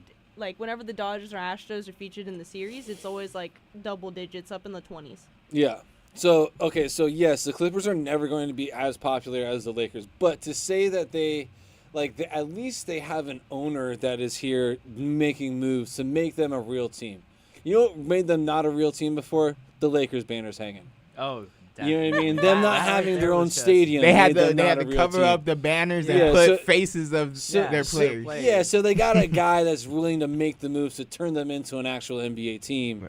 It's just not the right idea to put the team together. Right. I would say, if we're talking about this year particularly, though, it starts at the top. Kawhi Leonard. Yeah. You are the best player on this court, or you're the best player on this team, and you're not acting like it. It's like another Anthony Davis situation. It's like you need to take control of this team. You need to be the number one option. You don't need to defer to James Harden or PG or Russell Westbrook. Kawhi, you need to demand the ball. You need to be the leader. Russell Westbrook shouldn't be, they say he's the vocal leader or the leader of this team. Yeah. He just got there last year. Kawhi, you are the leader. You are the best player. You should be the leader. Why is Russell Westbrook the one that's the leader? He got there last year. Like, it makes no sense. And when James Clippers Harden got there, frustrate everything me, I started swear. going cuckoo. I'm just saying. Oh, James yeah. Harden pulled up to the Clippers, and they don't know what to do no more. Well, I mean, that move immediately stepped on their new leader's toes too, because it's like they're both going to be ball handling and stuff like that, and clearly he just But Matt has moved a point. to the bench. Kawhi, You know? you have been there. That's your role. You are the Right. presence in that clubhouse or whatever in the locker room. You got to step up and be that leader. Take control of that team and get them going. You think- can't pass it off to Westbrook and then Westbrook pass it off. It's not hot potato, guys. It's Oh, yeah. take on Right. the role and stick with it. That's it. I would also say about like this leadership role, and also about the way the Clippers play. Lou, I don't know if you guys seen the clip of Lou Williams. He was like on a podcast, and he Lou has Williams said is terrible. he has Oh said my he has God. said Yeah. back in the bubble. Oh yeah, we were in the bubble and we were up 3-1, and we're hearing rumors about if we win the chip, no one's gonna respect us, Blast. so we lost. That's just, And I'm like, yeah. How if are that you- was the mindset you guys went into, Then you deserve guys to lose. No, do not exactly. deserve to Yeah. be on this team. Like, it makes no sense. Yeah. The Clippers do not, Yeah. like, they don't fathom why they're basketball players. I feel like half these Oh, players get are outta just here. Picked Kawhi's up got a scared. chip. Kawhi's got a chip. Yeah, but after that, like, he's just coasting. He's not See, putting forth the effort. this is right why now. I feel I understand what you're saying, like in the sense of like when Marcus Smart was on the Celtics, his leadership role wouldn't allow Tatum and Brown to grow into their leadership role, and so now they removed them and they're kind of becoming the identity of the team. Jason Tatum, I think the reason why he likes playing in Boston so much is because he kind of likes to just kind of hide. You know, he's not a very big talker. Mhm. You know what I mean? Like we're saying, No, that's not maybe true. not as quiet as Kawhi is. You know, He works in but silence. it's That's one of his the thing. it's one of those Yeah. things where and the team can vibe with that personality. You know, but they also have Joe Mazzulla, who is much more of a talker, much more of an energetic guy, and Ty Lue is another guy that kind of is probably a relatable dude, but he's more, I'm going to sit back and chill and let you know. Like, he's smart. I think he's a good basketball mind. He's a good coach. But if you have a guy of that kind of personality, you need a big personality on the court to take over that team. Phil Jackson and Michael Jordan. You know, Phil Yeah. Jackson, Oh, yeah. the Zen master, right? Yeah, the Kobe and Shaq. Phil Jack, you know what I mean? Like Showtime Lakers right there. Showtime. Around Yeah. around that time. the Showtime, what? Showtime Lakers. That was their The Pat saying. Riley. Oh, Yeah, that was more so a Pat Magic. Riley Yeah, and more so what was his name? Magic. Paul Westfeld or something like that. Yeah, it who was started Magic. the yeah. the running gun. Okay, so let's roll. Matt, give us some numbers on how popular the in-season tournament is. In-season tournament, according to ESPN, it's been up 55%. Comparable window from last season. It's 1.7 million versus 1.1 million. There we go, and that's all Adam Silver was trying to do. Although a lot of people still have no clue what the tournament is. They know the courts are and the different. rules. Yeah, they know the courts are different, and the games mean a little bit more for the players. And the players also felt like it meant a little more. It wasn't just the Draymond Green fight. That there was Aldama and AD. And AD. Yeah. There was another little scrap that went on that night too. Mm-hmm. That was the night of brawls, which we probably could have gotten in more depth on this show earlier, but we kind of just went pretty crazy looking for the Clippers on those power rankings. They were buried. Something about the NBA in season. It'll be record breaking if the Clippers win it, because that'll be their first time they ever win something. but people won't care about. People won't care about that. Did won't be a real trophy. Did you It won't see? be a real See, no wonder trophy. why he It said will they not ain't be Did a you real see trophy. JJ Redick though? His clip, he was like, I was looking at the instant tournament. I seen Clippers had a trophy in the middle, and like That's the closest. I never Closest they seen could. them win. Yeah, And maybe It'll- if there was a the only thing preseason they'll trophy. Okay, so matchups tonight. So listen up. We're gonna try to see what your favorite matchup is. We got Bucks Hornets, Knicks Wizards, Sixers Hawks, Pistons Cavaliers, Celtics Raptors, Kings Spurs, Magic Bulls, Nuggets Pelicans, Suns Jazz, Lakers Trailblazers, and Rockets Clippers. I mean, What game do y'all want to watch? I'm gonna say I'm gonna watch the Lakers because Laker fan personally, but I'm gonna also look at the Clippers versus Rockets game, not just because the Clippers, but the Rockets are a very good team this year. We talked about them earlier. To see them work, and also to see how the Clippers make that adjustment of putting Russell Westbrook on the bench, and to see how James Harden works without Russell Westbrook on the court. I want to see Philadelphia and the Atlanta Hawks. I want to see Maxey if he continues to play the way he's playing. Because sure, Embiid still, like you guys said earlier, he's the number one guy on that team. But Maxey, he's growing. He could be a star while still helping Embiid be that guy. Maybe even get MVP again this year. That game, and then obviously the Lakers, because I'm a Laker guy. But that game, though, Atlanta and Philadelphia, I'm looking forward to that one. Yeah, I like that matchup too. I mean, like, speaking on what we were talking about earlier, like going away from the super team, they got rid of a superstar, and they got Robert Covington and Nick Batum, I love Covington's game. I think Covington is a great 3-and-D guy. Just role players, guys that are going to do dirt. So it's a good. And it looked like the odds the Hawks are giving up 1.5, so that should be a good one. So me, like, I also, first and foremost, I do like the Clippers matchup, just to see how that new rotation is going to be working out. The Rockets are ascending, but if we go up a little bit, I want to go ahead and see how Wemby.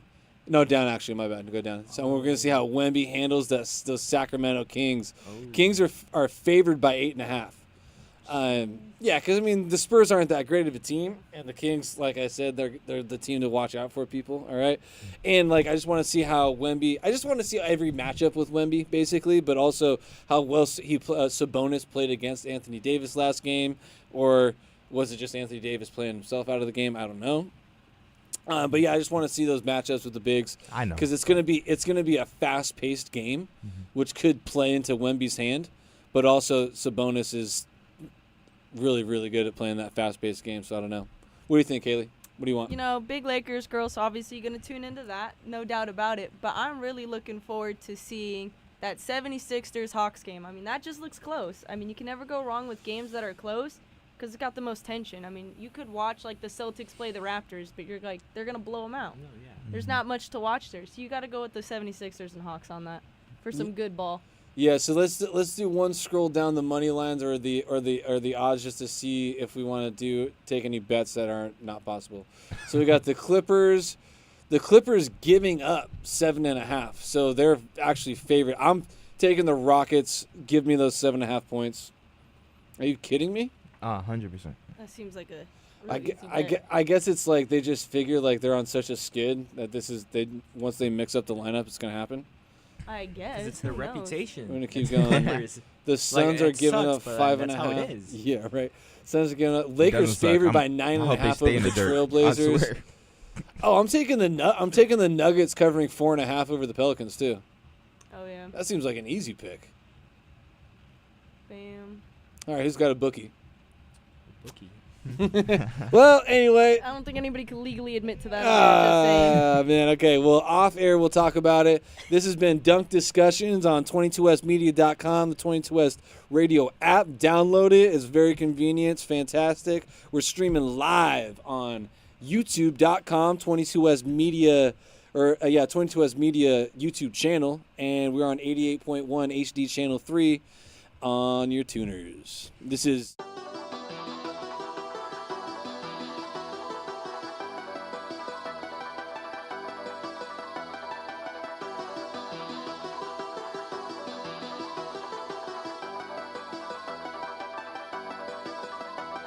I gotta get to it. I got the time, but I gotta get moving. I don't have time to be playing with you.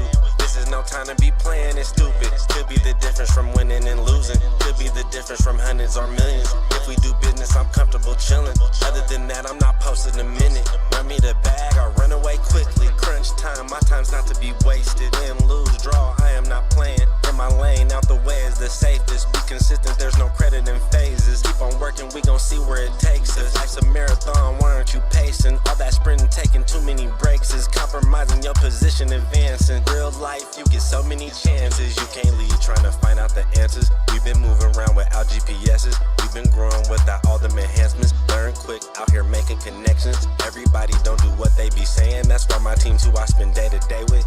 It's on us when I gotta get to it. I got the time, but I gotta get moving. I don't have time to be playing with you. This is no time to be playing it stupid. Could be the difference from winning and losing. Could be the difference from hundreds or millions. If we do business, I'm comfortable chilling.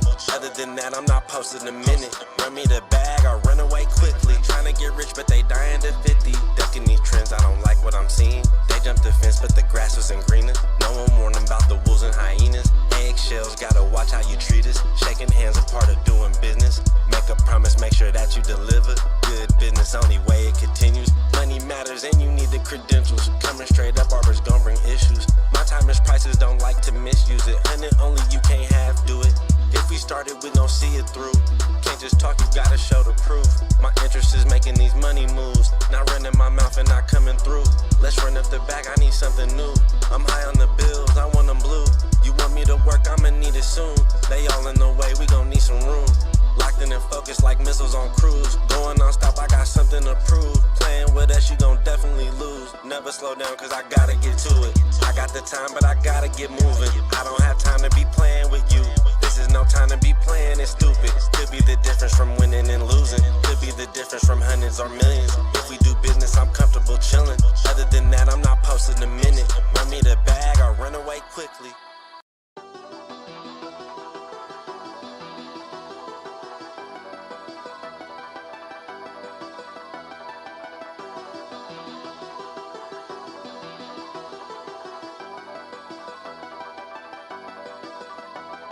I gotta get to it. I got the time, but I gotta get moving. I don't have time to be playing with you. This is no time to be playing it stupid. Could be the difference from winning and losing. Could be the difference from hundreds or millions. If we do business, I'm comfortable chilling. Other than that, I'm not posting a minute. Run me the bag, I'll run away quickly. Crunch time, my time's not to be wasted. Win, lose, draw, I am not playing. In my lane, out the way is the safest. Be consistent, there's no credit in phases. Keep on working, we gon' see where it takes us. Life's a marathon, why aren't you pacing? All that sprint. Welcome in to Around the Bases. I'm Bruce Kuntz here with Garrett Novak. We're back on the air here. It's been a couple of weeks here for me, but we're back here.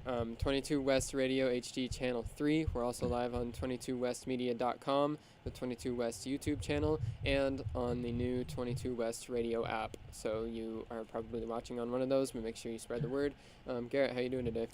You know, Bruce, stomach bug, Veterans Day, caught up to us, missed a couple of shows, but you know, we're back, ready to jump right back in, start talking some ball. Got a couple things to catch up on, don't we? Yeah, we're excited to be back on the air now. We didn't ever get to go over the end of the World Series, so we'll go over that here real quick before we get into some extra off-season discussions that'll be fun to talk about. We've got awards season that is happening right now. All the awards are getting handed out, so we got a lot of bases to cover here in the show. But like I said, we'll start here with talking about that World Series. The Rangers wound up taking it in 5. Corey Seager, the World Series MVP. That series went pretty easily Texas's way. Yeah, I mean, just overall, unfortunate for the Snakes. Even though it's been 2-3 weeks, my undying love for the Snakes, of course, still there. It really comes out of that one game game 1 where they blew that lead and eventually lost in extra innings to Corey Seager, and Adolis Garcia really clutched up for the Rangers there. After that, I was like, okay, this series is probably done and dusted. They did come back, pull out game 2. Looked like they might be able to do something, but couldn't build any momentum from there, especially when they lost game 3, 3-1. After that, I was like, okay, that's probably all she wrote. Rangers are going to run away with it. Yeah, it was pretty cool to see the Rangers winning their first World Series in franchise history.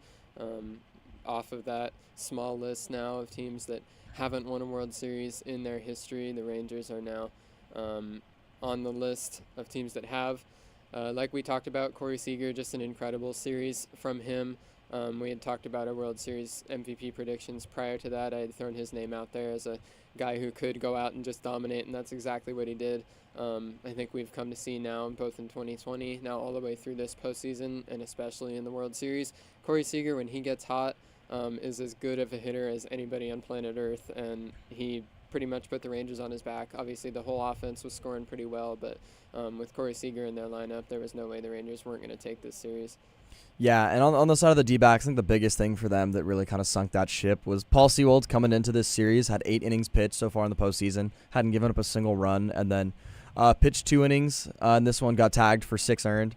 4 earned in that penultimate game 5, which if they keep that a 1-run game rather than a 5-0 game going into that last inning, I mean, who knows, anything can happen. D-backs have had some magic already, and especially going back to game 1 where he blew that lead and eventually they lost. That's 2 losses. At least one of them goes their way, maybe. I mean, we're definitely going to game 6, maybe even game 7. Things could have been different if it weren't for those 2 big things for me. Yeah, it was tough, like you talked about in that game 5 where it was decided in that last inning. Alec Thomas had the misplay in center field that he's probably going to be thinking about for a long time. It's tough for him. Rookie went into the postseason for the first time and had a great overall playoff run, and it's an unfortunate way to see that end for him. Alec Thomas, super talented player, and he's going to be in the majors for a while going forward, and that'll be a moment that he'll be regretting for a while, and he'll have a chance to go out next year and try and make up for it on a D-backs team that all of a sudden you're looking into the future. I mean, they've got a lot of young talent. They'll be back. They'll be competing again. The National League West is always going to be a dogfight with the Dodgers usually at the top most of the last decade.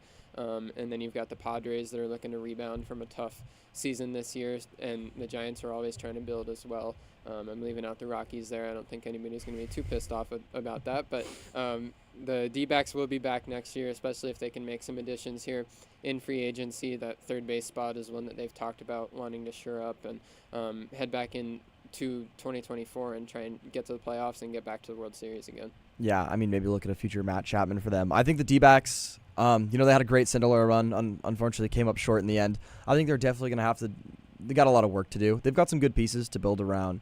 Carroll, Moreno, Brandon Pfaadt, all those guys. They've got their 2 guys at the top of the rotation, Kelly and Gallen. Good pieces to build around. I think they need a lot of work on that team. I think the back end of the bullpen could use a little bit more help. They had a lot of over-performances in the playoffs that eventually died out once they got to the World Series in that bullpen. And overall, the lineup could definitely use some length for sure. So I'm really interested to see what they'll do in this offseason because, going into next year, I mean, they still could be the 3rd or 4th best team in that division. Yeah. And they could go same team, roll out with the same team and have less than 80 wins next year. Yeah. They're kind of in that middle ground now, especially like I talked about with the Dodgers, Padres at the top. of that division, they're going to need to try and prioritize just getting back to the World Series. And I think this year was especially an example of really in baseball. You can go into the offseason with this expanded postseason format now, and a lot of teams all the way across baseball, you've got 20, maybe even 25 teams that are all heading into this offseason trying to say, look, we're trying to make a playoff spot. And once you get there, anything can happen. The D-backs got to the World Series, won the pennant this year as a wild card team. The Rangers won the World Series as a wild card team, even though they had led their division most of the year. Still counts. And talking about the Rangers, I think that they're a pretty good example and hopefully a trend that can get set all throughout baseball here of organization in a front office that was willing to spend, went out, spent a ton of money on the top guys. They have that big money middle infield with Seager and Semien. They went out and got Bruce Bochy, a veteran manager, paid him enough to come out of retirement and manage that team, and they wound up winning a World Series. So it would be great to see more teams all the way across baseball willing to follow that trend of the Rangers were mediocre for a long time, weren't really doing a lot, especially after over the last decade or so, kind of faded into irrelevance, and then all of a sudden in these last couple of years just flipped it around, spent a bunch of money, and now they've got a World Series under their belt. Yeah, and really clutch is not even talked about enough is aside from the money, I mean, they hit on a couple trades that were meaningless. They're player to be named later type deals, like for Adolis Garcia, for example. And then their farm system decided to click at the right time, produce two good players on the corners with Nate Lowe, and you've got Josh Young over there on the other side, and then you've rounded out that outfield and defense pretty nicely. You got Evan Carter now.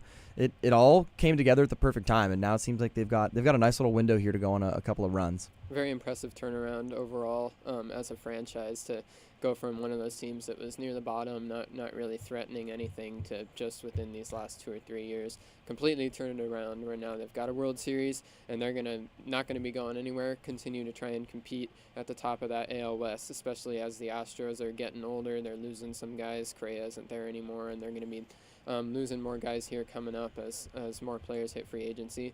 The Rangers are going to be looking to try and step in and say, this is our division now, and they're going to try and win it going forward and try and add to that trophy case that they started to build this year. Yeah, my last touch on the Rangers would be, I think the biggest thing for them is just to stay healthy. I think as long as that team stays healthy, no additions, they're gonna run this division for a while. I don't really see anyone else coming really close. I don't see the Mariners as a huge threat.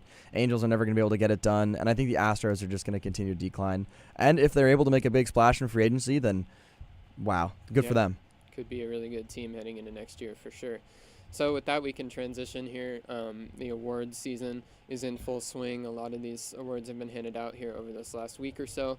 We'll start with the MVPs, Ronald Acuna Jr. and Shohei Ohtani. First ever time, according to Sarah Langs, that both the MVPs in either league were unanimous, both Acuna and Ohtani getting all 30 first place votes. Both guys ran away with their respective leagues' awards.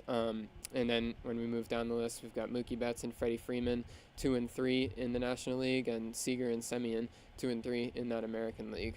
Pretty cool to see Acuna and Ohtani getting recognized for their historic seasons. I think it was pretty cool, but I'm shocked, honestly. A lot of people were like, oh, yeah, they all deserved it. We all knew they were going to win it. The storyline was for Acuna to win it this year, coming off the ACL injury and a down year last year. I'm still surprised that Mookie, Freddie, Olsen, none of those three took a single first-place vote. I want to say a little bit of East Coast bias over there. I was really surprised that it was a clean sweep. Yeah, I don't think that I expected that heading in either, especially in terms of Mookie Betts, especially if we go back to August when Mookie was just on fire and killing it, and the MVP odds started to sway where a lot of people might have even expected Betts to come away with the award in the end. He kind of cooled off in September, and that took him out of it a little bit as Acuna continued to rake. And just once we got to the end of the year, looking at the numbers that Acuna put up with all the stolen bases, the power speed combo, I'm not totally surprised that it was unanimous. I think he deserves that type of recognition for the season that he had. But I mean, a lot of times when we talk about looking back at previous award votes and everything, usually there's just a couple writers that toss their votes to a home team guy or anything like that. And I am a little bit surprised that didn't happen here, but I do think that Acuna does deserve that recognition for sure. Yeah, and on top of that point, there's always someone that throws a random ballot. I mean, there's plenty of unanimous people who deserve unanimous in the past that just never got it because one vote went the wrong way. Right. Ken Griffey Jr., for example. It's just it kind of shows throughout this whole awards season, seems like a lot of people won unanimously. It's surprising to see that all these writers were really on the same page about who was going to end up where. Yeah, no, I agree that looking through all these results and everything, there was not a lot of division in terms of most of the guys that won their respective awards won it pretty easily or unanimously. As we move down this list, we'll talk about more of those that happen, and we can start with the Cy Youngs. Garrett Cole, another unanimous winner in that American League Cy Young race, and then Blake Snell took it pretty easily on the National League side as well. If Garrett Cole had pulled out one of those Cy Youngs a couple years ago, once against Verlander, he had a couple of top 3 finishes so far in his career. I think it's a whole different story. I feel like this wasn't even one of his best seasons. It was maybe top 3, maybe top 5. It was a good season for sure, definitely Cy Young worthy. But he's definitely pitched better, and I guess the competition around him just really wasn't as strong as you'd want it to be. But congrats to Garrett Cole for getting unanimous. I'm still surprised it's unanimous. It was a little bit of a down year in the American League in terms of the top line ace level starting pitching. We've got Sonny Gray and Kevin Gausman finishing second and third in that AL vote. Garrett Cole was definitely above those two guys, so I'm not really surprised to see that it went unanimously. Blake Snell on the other side is the one that I am a little bit surprised that it wasn't unanimous. Like heading in, I might have said that Snell was probably a little bit of a better chance to go unanimously. Logan Webb and Zach Gallen each wound up getting a first place vote apiece. Otherwise, or Snell then took the other 28 first place votes. But great seasons from both those guys, Blake Snell and Garrett Cole. And Snell is heading right into free agency now, looking to capitalize and turn that Cy Young award into dollars. Yeah, I think this National League result is something you see a lot more, where a random vote's thrown at Zach Gallen or a vote's thrown at Webb, who both had over a 1 ERA higher than Snell ERA. Obviously, not the best stat, but I think if it's a whole 1, that's pretty important. 2 runs versus 3 runs is definitely a pretty wide margin. So I'm really surprised to see their first place vote went to either of them. I think Blake Snell definitely deserved it unanimously over those two. Yeah, I mean, Gallen started the All-Star game and kind of tailed off a little bit in the second half. Logan Webb was the one. He finished in second place. I was a little bit surprised to see him finish ahead of Gallen and especially getting a first-place vote. I didn't really see that personally, but either way, Snell still came away with the award. That was definitely deserved. He had the best season. This is his second Cy Young award now, but I would say this is the best season of his career, and he chose to have it at a pretty perfect time, heading right into free agency where he's going to get paid now. Snell, kind of the new age 3 true outcomes kind of approach on the mound. He walked a bunch of guys, but simply did not throw hittable pitches, struck out a lot of guys, and it led to a pretty low ERA there, and a great season from him in San Diego, despite a team around him that struggled in a lot of ways. Yeah, and I think I want to add Justin Steele. I think he got a bit of a snub. I think I would have just wanted to see his points total a little bit higher. I'm not saying he maybe deserved to be over Strider, Gallen, or Webb. If you just kind of look at the innings total overall, it seems like those 3 had him in that category. But I thought he had a really, really good season. He tailed off a little bit at the end, which inflated that ERA just a little bit. But it was still better than all those other guys. So I was surprised that he fell that far, or was at least that far away in the point totals. I mean, he was 32 away from the 4th place Strider, and even more away from the ones above that. Yeah, it was cool to see Kyle Bradish get the 4th place finish in the American League. I still don't think that he's totally a household name across baseball. Not a lot of people know him relative to the great season that he had this year as the ace of that Orioles staff, and he got recognized with a 4th place finish in these voting results. So with that, I think we can move here to the Rookie of the Year voting. Both of them unanimous. Gunnar Henderson in the American League, Corbin Carroll in the National League. This one wasn't totally surprising, especially in terms of Carroll. Both guys kind of ran away with their awards. Great seasons from both those guys, and they're already bona fide superstars here just a year into their careers. Yeah, I mean, you look at it, they're both top 10 in the MVP voting in both sides. They had absolutely sensational seasons. And Henderson started off really slow, only batting about $197 through May. And then, I mean, in the end, still batted at least like 270, 900 OPS, had a great season, bunch of bombs, stolen bases, complete package. And then Carroll, I mean, what else can you say about Carroll? Led a team to the World Series, which wasn't even factored in the voting. I mean, imagine if that was factored in. Who knows? He might have even stole a first place vote off of Acuna just by what he did in that playoff run. But yeah, not surprising. Like the guys below him, Senga was pretty solid. Loved what he saw. Outman had a decent little season, and then Casas and Bibby also played pretty well. But not to the level of where Henderson and Carroll at. Say the only one that was even remotely close was Senga. Yeah, I think especially in terms of Corbin Carroll, one of the best rookie seasons that we've seen in a really long time, and even just looking all the way through MLB history, there haven't been a lot of rookie years that pass up the campaign that he was able to put up. Corbin Carroll's already extended in Arizona making money, and he's going to be the face of that franchise for years and years to come, and totally deservedly so. He had, even while, Acuna had all the stolen bases and everything, Corbin Carroll had one of the best base running seasons in MLB history, just with the efficiency that he ran the bases with. He didn't get thrown out on the base paths almost at all. Stole a bunch of bases, not as many as Acuna, but just the efficiency that he ran with was really impressive, and obviously great defense from him as well, and a big year at the plate. Super impressive. And then, like you said, with Gunnar Henderson, he started fairly slow through the first couple months of the year, just totally turned it around, made some adjustments at the plate. I think he got a little more aggressive, and he just smashed the ball through the final few months of the year, and it's interesting. It's good to see him getting that recognition there. The Orioles are on their way up. Gunnar Henderson is going to be near the forefront of that franchise moving forward here, and wins the Rookie of the Year along with Corbin Carroll. With that here, we can move into the Manager of the Year. Won't go through this one fairly quickly, but Brandon Hyde took it in a landslide on the American League side. Skip Schumacher took it on the National League side, and that NL voting was very tight. Schumacher only had 8 first-place votes and wound up winning it. We had Craig Counsell, Brian Snitker, Torey Lavallo, Dave Roberts, and David Bell all got first-place votes as well. So that National League side was divided pretty heavily, more than any of these other voting and finishes throughout all these other awards. That NL side was pretty divided, but Brandon Hyde took it pretty easily on the American League side.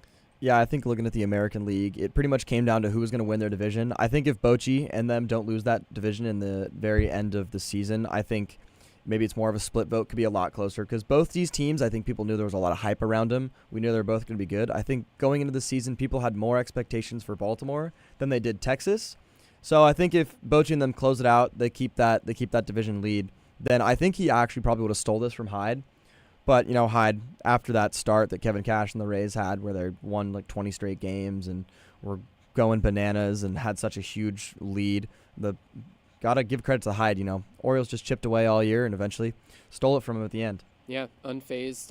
The Orioles have been down near the bottom of the American League for many, many years now. They finally started to turn it around last year, and then coming out this year, 101 wins. Brandon Hyde was with the franchise through all of it, and stayed strong, and now stayed the course until he's got a 100-win ball club, and they're going to be near the top of the league, a powerhouse developing there in Baltimore. The Orioles are a team that I really hope is going to be able to follow that trend that the Rangers are setting, try and spend some money. Their owner is fairly cheap. They haven't really expanded that payroll too much yet, and they haven't had to since a lot of their roster is built off these super talented rookies that haven't really been paid yet. But in order for the Orioles to really get anything sustainable going and try and extend this run of success for a while, they're going to need to start spending some extra money, and I'm hoping that can happen here in the next few years. Start to get some of these guys locked up long term. Yeah, I'd say try and get those players they have, Henderson, all those guys on those Atlanta Brave type deals where you've got them locked up for $18 million a year at an absolute discount for 7 years. Yeah. And then with the leftover cash, I'd say go after a big ticket starting pitcher. I think they could have the cash for that and maybe something in the back end of the bullpen. Yeah. I really like that infield and outfield, how it's rounded out so far. So totally, I think that's what I would do there. Looking at that national vote, I mean, man, that was close all across the board. I think Schumacher kind of just skirted away with it, got kind of lucky winning that. I mean, Marlins did make the playoffs, only 84 wins. I'd say not the most notable of seasons, to be honest. I think, Snitker also picked up 8 first-place votes of his own. Craig Counsell had 5. I mean, I think everyone on the board here really deserved it. I'd say a little early prediction for next year, I think David Bell of Cincinnati probably takes Manager of the Year. I think that team's going to not come out of nowhere, but that team's going to really blossom and show what they've got next year. I think that, a lot of what helped Schumacher win this one was not only the fact that he's a first-year manager, but to come out and lead Miami to the playoffs for the first time since that shortened 2020 season. I don't think a lot of people expected that squad to find their way into the postseason, and so I think that he got some bias there just from the fact that he was able to take a roster that really didn't look like a playoff team when you just looked at it on paper, and he was able, as a first-year manager, to get it into the playoffs. Super impressive. I was kind of surprised that Dave Roberts finished as low as he did. I think that might be a little bit of voter fatigue, just with Roberts being near the top of this vote year after year after year, but I do think that he deserves plenty of credit for what he did in LA, getting 100 wins on that ball club this year, despite some of the talent that they lost last offseason.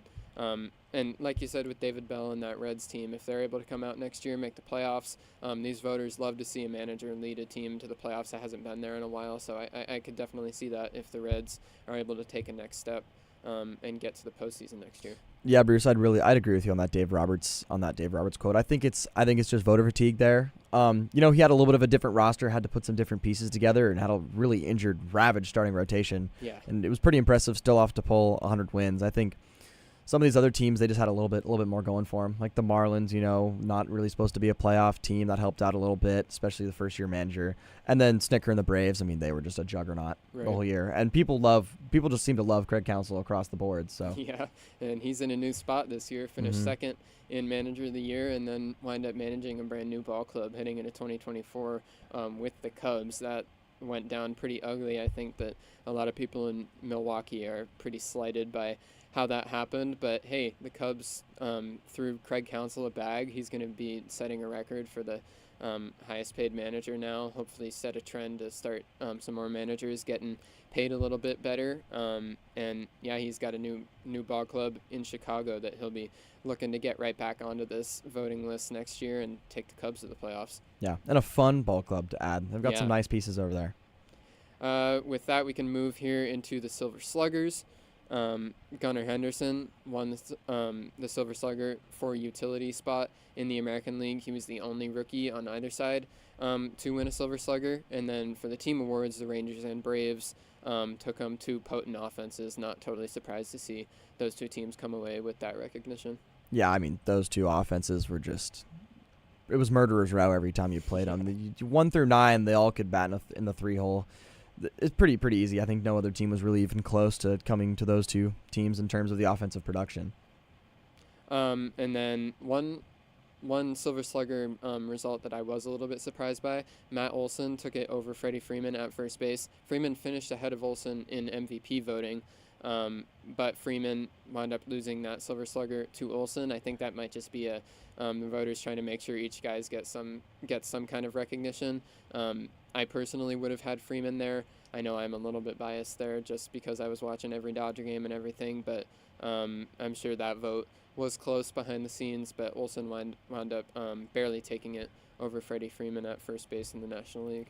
Yeah, that one's an absolute toss-up. I think to the voters, it really just depends what you value more. Just the pure hitting from Freeman, batting over 330, or the 54 home runs and 140 RBIs from Olson really just kind of depends, I think, what you value there.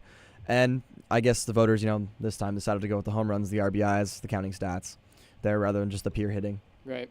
Yeah. Both guys deserve a ton of recognition. I definitely am not saying that Matt Olson doesn't deserve it, but an interesting finish there. And we can go down the list here through the rest of it. William Contreras at catcher in the National League. Matt Olson, like we said. Luis Arraez at second base. Austin Riley at third base. Francisco Lindor took it at shortstop in the National League. Ronald Acuna, obviously, in the outfield. And then the rest of the outfield was finished with Mookie Betts and Juan Soto. Bryce Harper took the DH spot, and Cody Bellinger in utility for the National League. Do you have anybody there that stood out to you? I'd say it's all pretty standard. The only thing I'd point out is good bounce back here from Francisco Lindor. Seemed like he was kind of falling off, only batting around 230, 780 OPS type seasons with the Mets. Good bounce back here for him. He was much better on the offensive side of the ball, much more like his Guardians days. So yeah, I'd say just shout out to him. Everyone else seemed to make sense. Yeah, same thing kind of applies to Cody Bellinger there. Big bounce back heading to Chicago. First time with a new team other than the Dodgers, and he went out and had a great year. Looking to get paid here in this next month or so in free agency. And then on the American League side, we had Adley Rutschman at catcher, Yandy Diaz at first, Marcus Semien and Corey Seager, that Rangers middle infield, at second base and shortstop. Rafael Devers took it for the Red Sox at third base. In the outfield, it was Luis Robert, Julio Rodriguez, and Kyle Tucker. at DH, Shohei Ohtani clearly won that one. And then, like I said, Gunnar Henderson, the only rookie on the list, took it at utility. Anybody there that you want to talk about? I'd say they're all pretty standard. Seems like it all makes sense to me. Yeah. With that, we can move here to the Gold Gloves. First, we'll start with Platinum Gloves. For the first time in 7 years, Nolan Arenado had won 6 in a row. Now, Fernando Tatis in right field takes the Platinum Glove in the National League. And on the American League side, Andres Gimenez wins his first Platinum Glove at second base for the Guardians. I'd like to talk about the Arenado one. I wouldn't even say this was voter fatigue. I mean, Arenado wasn't as perfect as usually is. Still had a very good year defensively. But Tatis, I mean, he just came out of nowhere to everybody. I mean, transitioning to the outfield, he looked real not good in the little bit of time we'd seen him in center so far. He moves to right, and next thing you know, I mean, he's hosing people from all over the place. He's tracking down fly balls, line drives, making catches all over the place. So I was personally really impressed by his defense throughout the season, something I did not expect to see by him moving to right field. Pretty huge example of just a flat-out athlete for Fernando Tatis Jr. Just took a little bit to adjust to it, moving to the outfield for the first time after playing shortstop all the way through the minor leagues in his first couple years in the bigs, but went out to right field and had one of the better defensive seasons in the outfield that we've seen in a long time. Just all the instincts and the ability to just let his talent carry him out there, and a fantastic season. He was definitely the best defender in the National League, so he deserves that recognition for sure. Andres Gimenez, also a great fielder at second base for Cleveland. We can move through the rest of these Gold Gloves now, just some highlights. We won't go through the whole list, but the only 2 rookies on the list, Anthony Volpe for the Yankees and Brenton Doyle for the Rockies, both great years on defense, even when they struggled with the bats. Both guys were super valuable for their teams just on that defensive side of the ball, especially with Doyle in center field, that big rangy area in Colorado. He handled it great in his first year in the bigs. Mauricio Dubon won the utility Gold Glove for Houston. I know Giants fans were kicking themselves a little bit. They gave Dubon away for pretty much nothing, and Dubon went to Houston, had a great year defensively, playing every position on the diamond except for pitcher and catcher, and super valuable defender, and he wound up batting second a few games in the playoffs for them. Big player there. Ke'Bryan Hayes finally won a Gold Glove, broke Nolan Arenado's 11-year streak in the National League at third base. Hayes deserves it totally. I think that there's an argument that he might have deserved it even in these last couple of years, maybe over Arenado, but it's nice to see Hayes finally break through, get a Gold Glove, because he's I think supplanted himself as the best defender at third base in the National League, maybe in all of baseball. It would be a toss-up between him and Matt Chapman, but Ke'Bryan Hayes, great glove at third base, and then Ha-Sung Kim won the utility Gold Glove for San Diego in the National League. I'd say just the most fun one to me is Dubon. I mean, he gets a Gold Glove, but I think it's just a testament to everything he did throughout the entire season. He played so many different positions, played it well every single time, doing the outfield and second base when Altuve was hurt, and at the top of that lineup when they needed him most, when a lot of their guys were out. He was putting up numbers, just hitting the ball, just being a pure hitter. So I think it's more of just a testament to how he played this entire year, and he got recognized for it. And I think that the Gold Glove means even more than just the defensive side for Mauricio Dubon. Yeah, he was the Swiss Army knife for Dusty Baker and the Astros. They wouldn't have been in the spot that they were in, coming away with that division and making a little run in the playoffs if it wasn't for him. So it's good to see him get that recognition, and he'll be firmly planted there in Houston as a valuable part of that franchise moving forward. So with that, we're going to head to the advertisement break here real quick. Make sure to stick with us. 3 minutes from now, we'll be back on the air. We'll be going through free agency predictions and some other news, so make sure you stick with us here in a second.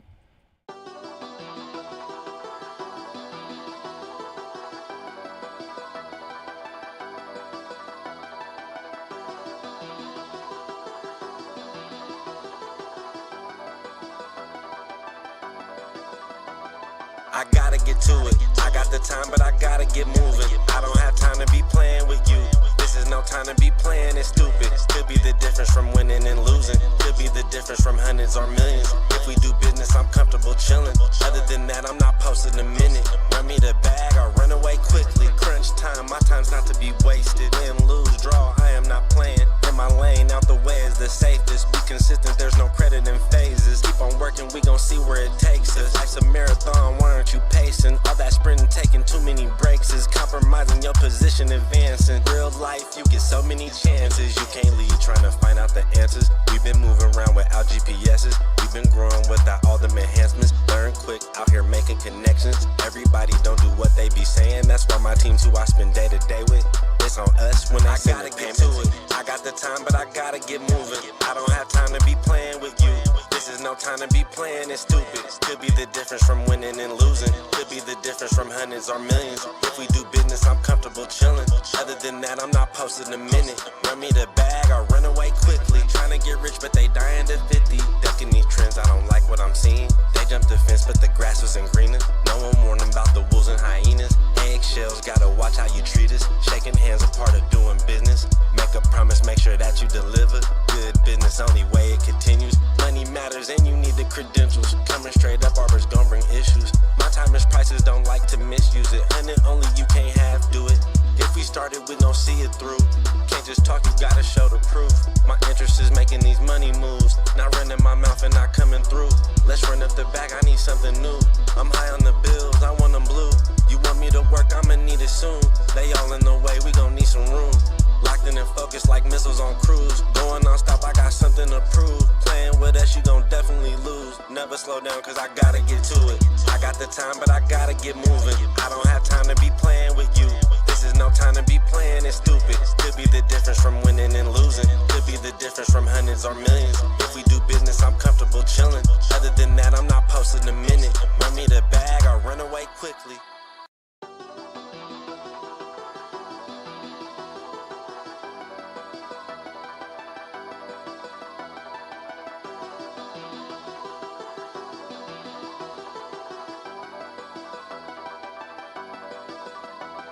I gotta get to it. I got the time, but I gotta get moving. I don't have time to be playing with you. This is no time to be playing, it's stupid. Could be the difference from winning and losing. Could be the difference from hundreds or millions. If we do business, I'm comfortable chilling. Other than that, I'm not posting a minute. Run me the bag or run away quickly. Crunch time, my time's not to be wasted. Win, lose, draw, I am not playing. In my lane, out the way is the safest. Be consistent, there's no credit in phases. Keep on working, we gon' see where it takes us. Life's a marathon, why aren't you pacing? All that sprinting, taking too many breaks is compromising your position, advancing. Real life, you get so many chances, you can't leave. Welcome back in for the second half of the show. If you're just joining us, this is Around the Bases. I'm Bruce Kuntz here with Garrett Novak, and we'll get right into it here. First, we wanted to talk about and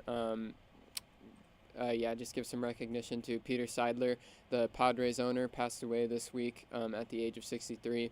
He was the exact prototype of the owners that every fan wants.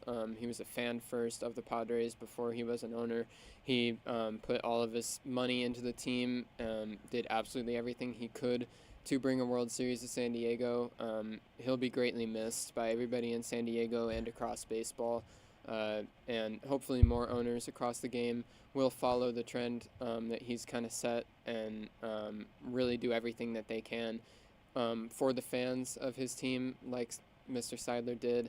The baseball world lost a good one here this week for sure. Yeah, just a big blow to the baseball community all the way around. Love to see the support that came out all the way around. Saw Darvish coming out, putting some flowers at the front of Petco Park. It was good to see the community rally around it, but definitely a big blow to the community. Wish the best to his family. Yeah, he's the grandson, Mr.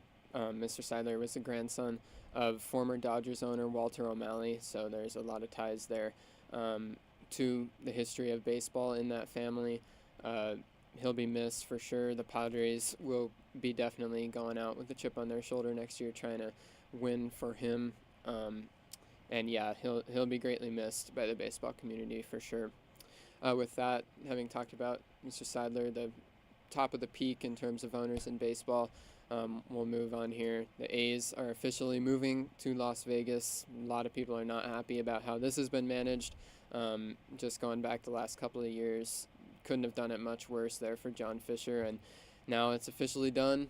The Oakland A's fans are going to have to deal with their team officially leaving here in these next couple of years. Yeah, definitely a loss for Oakland, entire community. They already lost a football team. They basically lost a basketball team as the Warriors went over to San Francisco as well. So they've really lost all their teams. They've had to deal with a lot of sports heartbreak over there. But now, what's done is done. A's are now going to Vegas. I think the biggest question now on everyone's mind is where are the A's going to play once their lease runs out in 2024? Yeah, I think that I've seen that they're going to be looking to bounce around all type of places. They might play some games in Oracle in San Francisco. They're going to play some games in their AAA ballpark in Las Vegas. But it's going to be an uncomfortable couple of years for that franchise for sure as they try and build their new home in Vegas, figure out where they're going to go and get all settled in there. But it's just a very unfortunate thing to see how it's happened. The A's have been in Oakland since 1968. They won 4 World Series titles and that three-peat from 1972 to 1974, and then won another one in 89 with the Bash Brothers. And that fan base has been passionate all the way going back to 68. It's unfortunate to see the way that John Fisher has handled this in the last few years, especially looking at this move. It seems like he's kind of followed the plan to the T of cutting finances, making sure that the product going out on the field is not worth watching. And now as he's leaving, he's going to be trying to blame everything on the A's fans, like that they weren't supporting him. Obviously, they needed to get out of that ballpark in Oakland. I think that's something everybody agrees on. But there should have been a way to make it work in Oakland and repay those fans for all of the passion that they've shown for that team going back decades. And that, unfortunately, didn't happen here in this situation. Yeah, through all the time I lived in the Bay Area, you'd always hear these little talks that are, they're going to move to Jack London Square, build a new stadium here, build a new stadium there. And it's just never ended up happening for the A's, so definitely it'll be sad to see them go. And real storied franchise, a lot of good things they've done in that Coliseum down over there.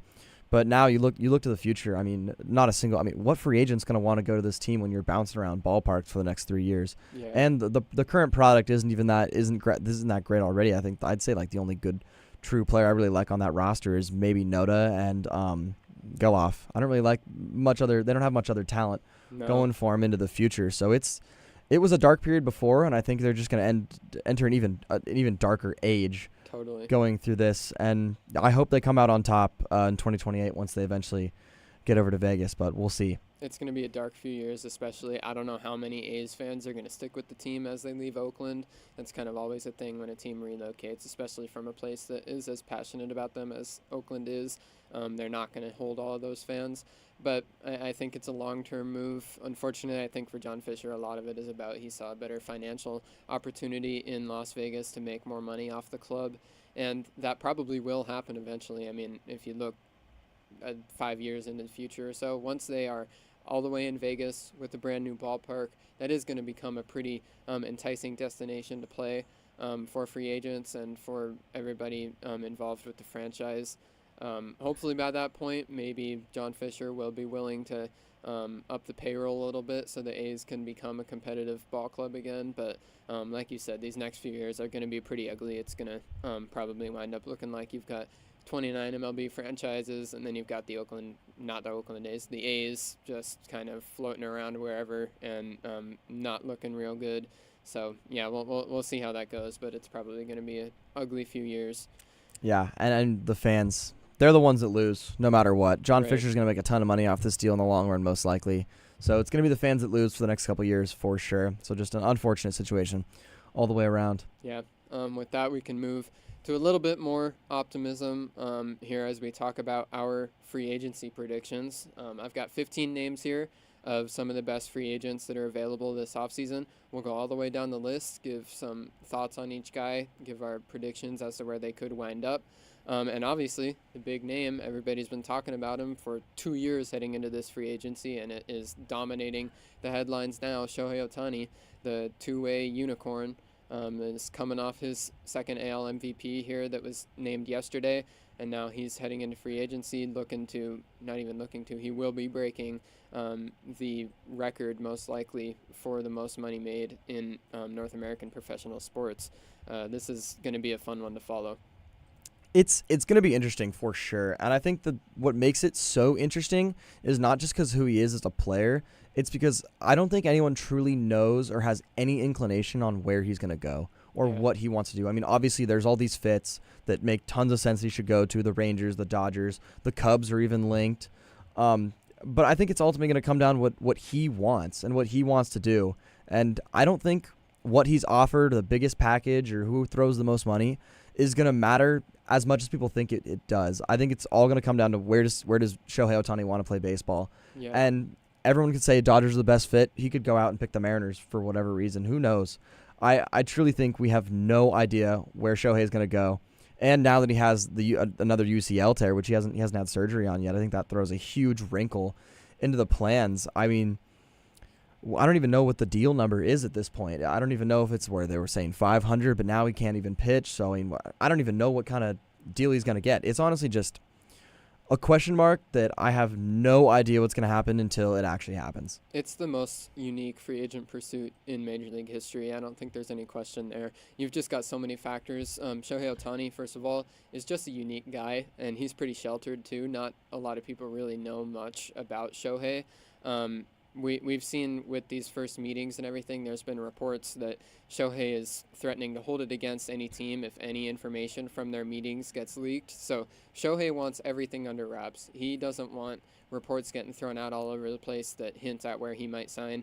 There's also been reports that he might sign pretty fast, possibly even before winter meetings here at the start of December. So Shohei wants us to move quickly. He wants to figure out his destination and put the pen to paper pretty fast. But there's also been reports maybe that we don't even know exactly what type of deal it might be. It might be a 6-year deal with some options, opt-outs that he could take once he's healthy and proves he can pitch again. It could be the full-blown 12-year deal that is worth $650 million. I mean, we could go anywhere here. Like you said, too, he could go anywhere. I don't think the money is the biggest thing to him. That's been kind of the consensus that everybody's talked about. Shohei Ohtani is walking into every meeting with any team looking for them to pitch him why he should go there, why they're ready to compete, and why that he can win with that team next year. And there's plenty of teams across baseball that could provide him with a good pitch there. The Cubs have seemed to gain steam here. The Dodgers are obviously the big favorites that everybody's been talking about for a while now. This could really go anywhere, and it's very interesting to follow, especially with the fact that it could develop this fast. I mean, we could just wake up one morning and find out, hey, Shohei Ohtani signed with Chicago, Los Angeles, Texas. Like, it could be anywhere, and it could happen extremely fast. So these next few weeks are really going to be, don't turn off your phones. Keep that ringer on at all times for a notification from Jeff Passan or John Heyman or whoever else that it really could happen at any time, and I think it's going to be a lot of fun. Yeah, and I mean, at this point, I don't believe anything that even comes out about Shohei, any report, unless I pretty much hear it from Shohei, Ippei, or his agent Nez Blello themselves. I don't believe anything that comes out because I think truly none of us have any idea what's going on, and I don't even think it deserves a prediction because I have no clue where he could go. It could be anywhere. I wouldn't even be able to give you a prediction. It could be anywhere. I think that if I had to give a prediction right now, it seems like it might come down to San Francisco and Los Angeles, the Giants and the Dodgers. That division rivalry might be going at it here for the top name in the game. But, yeah, like you said, it really could go anyway. I personally think that those two fits make the most sense for him, but that doesn't mean that that's where it's going to go. He could go really anywhere, and it could happen at any time. So it's going to be fun to follow. Any little tidbits of information that anybody's able to get their hands on are going to be pounced on as big stories. This is going to be a very unique free agency to follow, and yeah, it's going to dominate the news cycle. With that, we can move here to the second guy on the list, Yoshinobu Yamamoto, coming over from Japan. He's only going to be entering his age 25 season here in 2024. He's been the best pitcher in Japan for multiple years leading into this. He's supremely talented, and he's going to be the top pitcher here on the free agent market. A lot of teams are going at it. What do you think of this free agency here? I think with Yamamoto, it kind of depends on what Shohei does a little bit as well. I think he'll probably want to stay on the West Coast. It seems like a lot of Japanese players want to stay on the West Coast. Surprisingly, Yoshida did not. Eventually, ended up with the Red Sox. But, inklings are saying that he probably wants to be on the West Coast somewhere. So, I mean, all those same teams you're talking about with Shohei, they're all going to be going after him as well. So, I think a deal gets done probably close to the winter meetings after Shohei's deal is done. Because I think whoever doesn't win out on that sweepstakes is probably going to pivot to him. I'd like to see the D-backs go out there, make a move, get Yamamoto. I think he'd really solidify that rotation, give him 4 solid starters going into next season. I think that'd be fun for that to happen, but I could also see him going to the Giants or the Dodgers because they just throw a whole bunch of money at him. I do agree with you there that I think Yamamoto and his destination is going to depend a lot on what Shohei Ohtani does. We've got a lot of the same teams that are competing for Ohtani with the Dodgers, the Mets, the Giants that are right in there for Yamamoto as well. It's tough to see, or at least unlikely, that any team is able to try and get them both just because of the amount of financial commitment that would take. So it probably is going to mean all those teams go after Shohei Ohtani first. Whoever strikes out pivots to try and go get Yamamoto. Ultimately, obviously, every team would do best getting the greatest player in MLB history with Shohei Ohtani.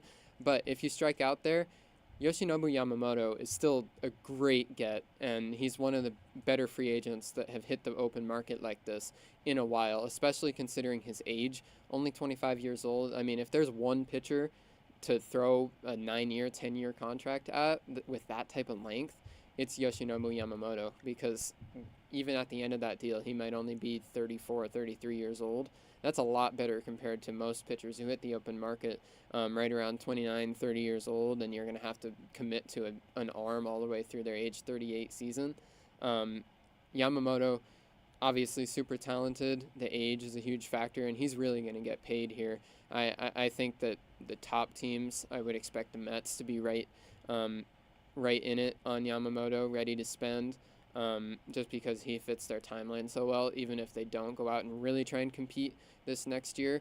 Heading into 2024, Yamamoto is going to be right in the heart of his prime still and everything for many years to come. I think that would make a lot of sense. The Giants and Dodgers, depending on who can get Shohei Ohtani, if it's one of those two. If not, then we're going to have an ultimate bidding war breakout between those two teams, really trying to make an impact splash and not let the other side make it while they don't. So it's going to be an interesting free agency to watch unfold, especially considering what happens with Shohei Ohtani. Yeah, I mean, it's super unique because not a lot of pitchers come into the free market at the age of 24, 25. Just doesn't happen based on what the CBA does. People have arbitration years control for so long. Usually come in 27, 28, maybe 29. So it's going to be really interesting. People are really going to want this guy because that age for that skill, it's a good bargain. It's so unique, and one thing that I really do like also about this Yamamoto free agency, obviously we talk about Shohei Ohtani preferring to sign early and everything, but he doesn't have to. We've seen a lot of these free agencies just turn into absolute marathons in recent years.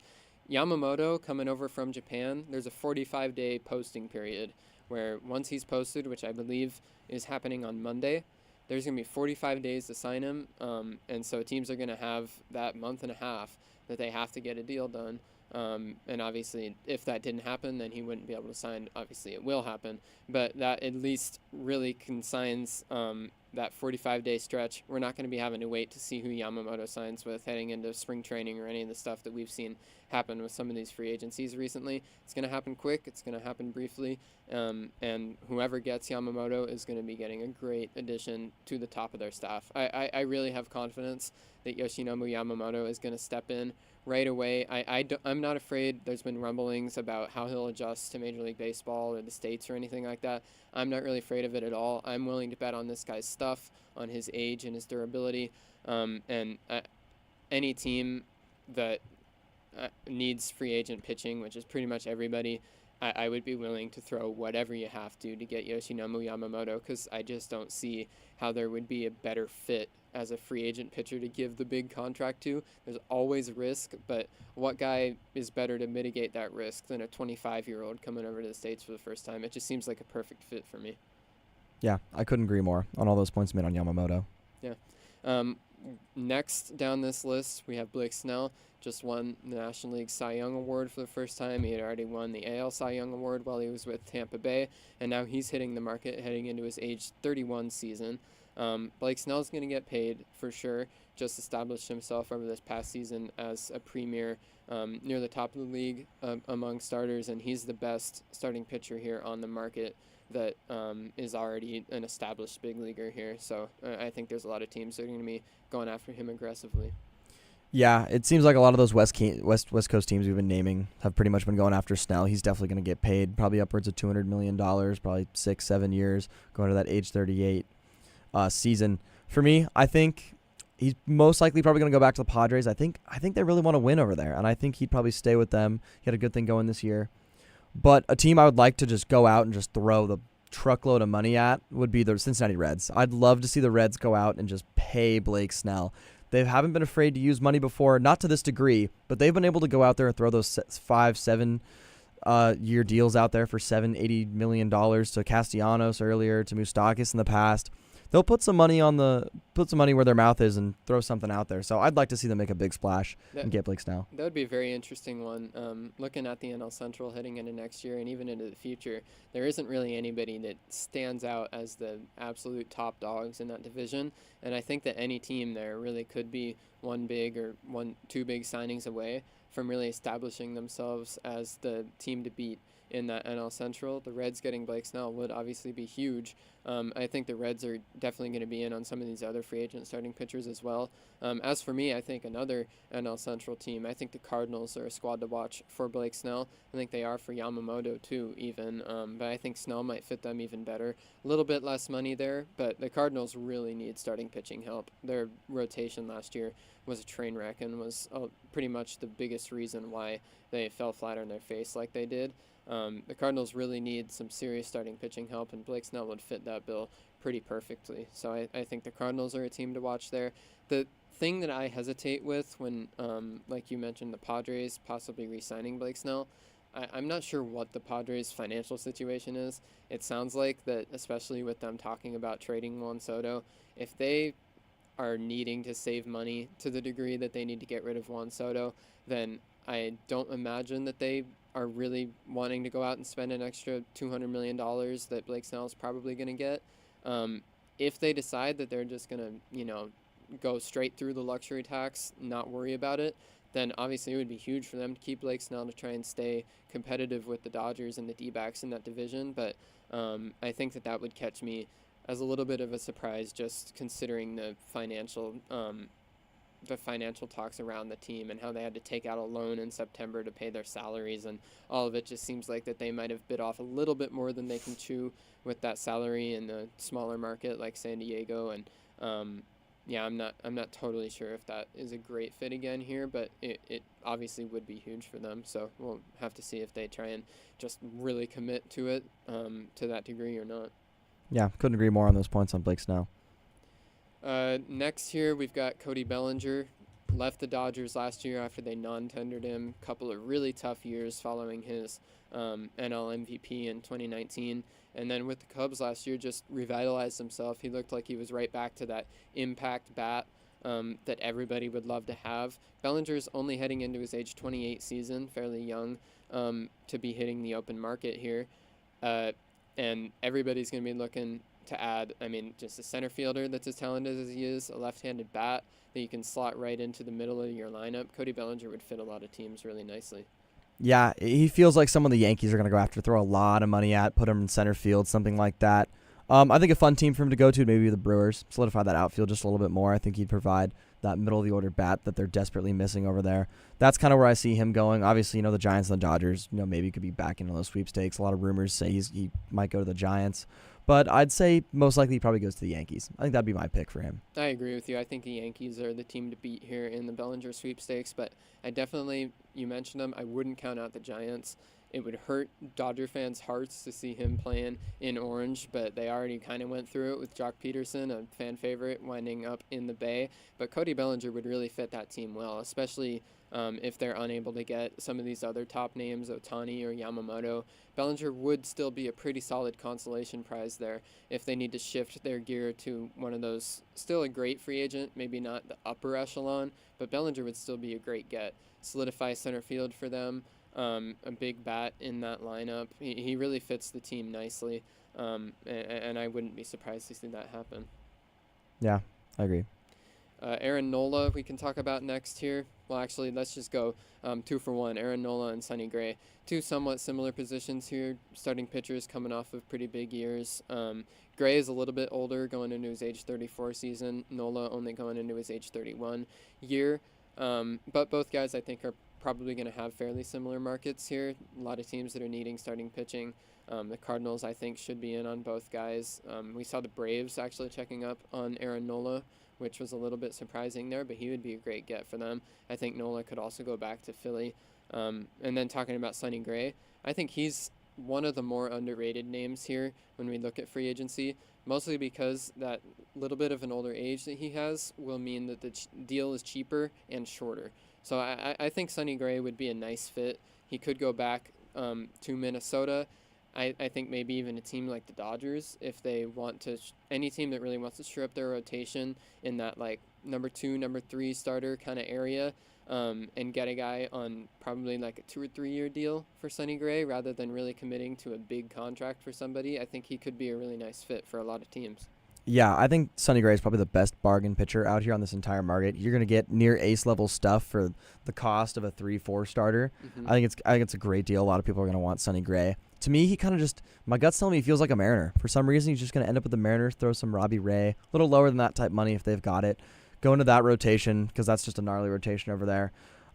If not, I could see him going to the Angels maybe. I feel like the Angels would throw a lot of money at him. They like their old starting pitchers, so I could definitely see that. I'd say that's my 2 most likely landing spots for Sonny Gray. And going to Nola, I just don't see a world where he doesn't go back to the Phillies. I think their nucleus, that team, I think they really want to win together, and I don't think he wants to leave that. So I think he'd probably stay with the Phillies. Nola's an interesting one for me. I'm not sure if I would want to commit to the amount of money that he's going to wind up getting here. I wouldn't be surprised if it's kind of a 7-year, maybe approaching that $200 million range. Going back these last couple of years, I don't know if he's been that guy necessarily. Obviously, his rookie campaign and his first couple of years in the league, he looked like he was really a budding ace type of guy. Took a little bit of a step back, and he had some really nice starts here in October. I wouldn't read too much into those, just my own philosophy. I'd rather focus on the sample size of a full season to focus on that, especially before handing out that much money.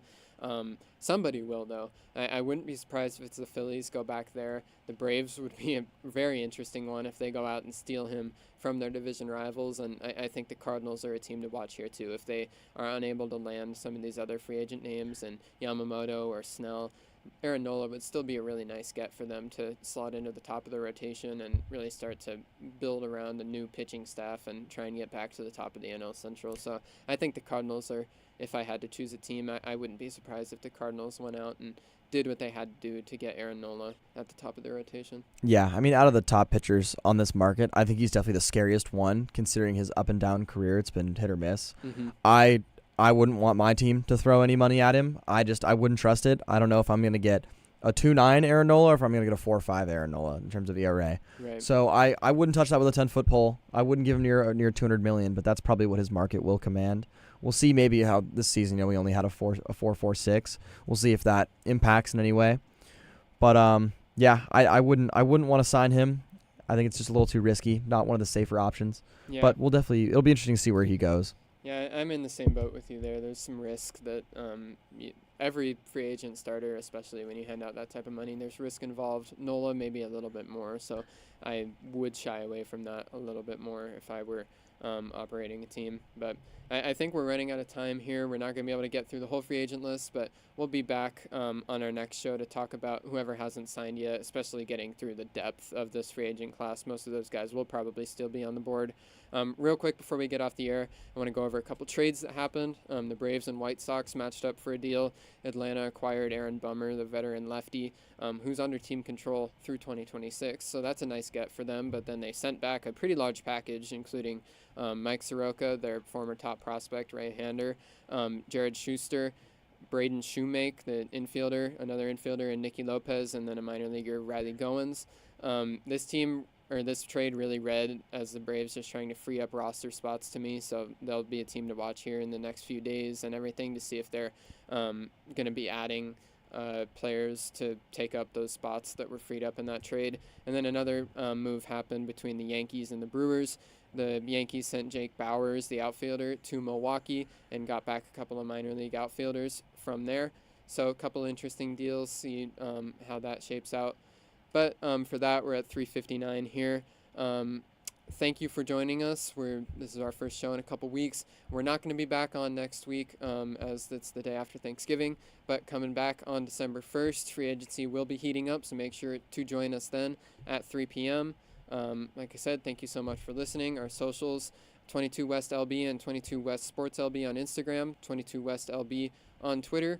My handle is bnicholas7 on Instagram and Twitter. Garrett's Garrett_Novak on Instagram and Garrett Novak on Twitter. Thank you so much for joining us. Have a good rest of your day. Have a great Thanksgiving, and we'll see you on December 1st.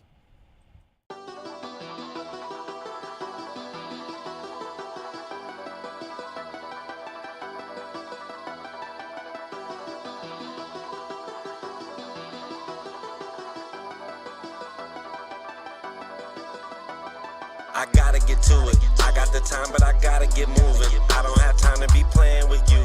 This is no time to be playing it stupid. Could be the difference from winning and losing. Could be the difference from hundreds or millions. If we do business, I'm comfortable chilling. Other than that, I'm not posting a minute. Run me the bag or run away quickly. Crunch time, my time's not to be wasted. Win, lose, draw, I am not playing. In my lane, out the way is the safest. Be consistent, there's no credit in phases. Keep on working, we gon' see where it takes us. Life's a marathon, why aren't you pacing? All that sprinting, taking too many breaks is compromising your position, advancing. Real life, you get so many chances. You can't leave trying to find out the answers. We've been moving around without GPSs. We've been growing without all them enhancements. Learn quick, out here making connections. Everybody don't do what they be saying. That's why my team's who I spend day to day with. It's on us when they send the payment to it. I got the time, but I gotta get moving. I don't have time to be playing with you. This is no time to be playing it stupid. Could be the difference from winning and losing. Could be the difference from hundreds or millions. If we do business, I'm comfortable chilling. Other than that, I'm not posting a minute. Run me the bag or run away quickly. Trying to get rich, but they dying to 50. Ducking these trends, I don't like what I'm seeing. They jumped the fence, but the grass wasn't greener. No one warned them about the wolves and hyenas. Eggshells, gotta watch how you treat us. Shaking hands, a part of doing business. Make a promise, make sure that you deliver. Good business, only way it continues. Money matters and you need the credentials. Coming straight up, Arbor's gon' bring issues. My time is prices, don't like to misuse it. And it only you can't half do it. If we started, we gon' see it through. Can't just talk, you gotta show the proof. My interest is making these money moves. Not running my mouth and not coming through. Let's run up the bag, I need something new. I'm high on the bills, I want them blue. You want me to work, I'ma need it soon. They all in the way, we gon' need some room.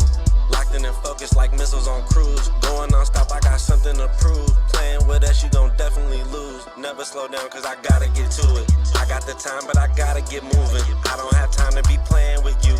This is no time to be playing it stupid. Could be the difference from winning and losing. Could be the difference from hundreds or millions. If we do business, I'm comfortable chilling. Other than that, I'm not posting a minute. Run me the bag or run away quickly.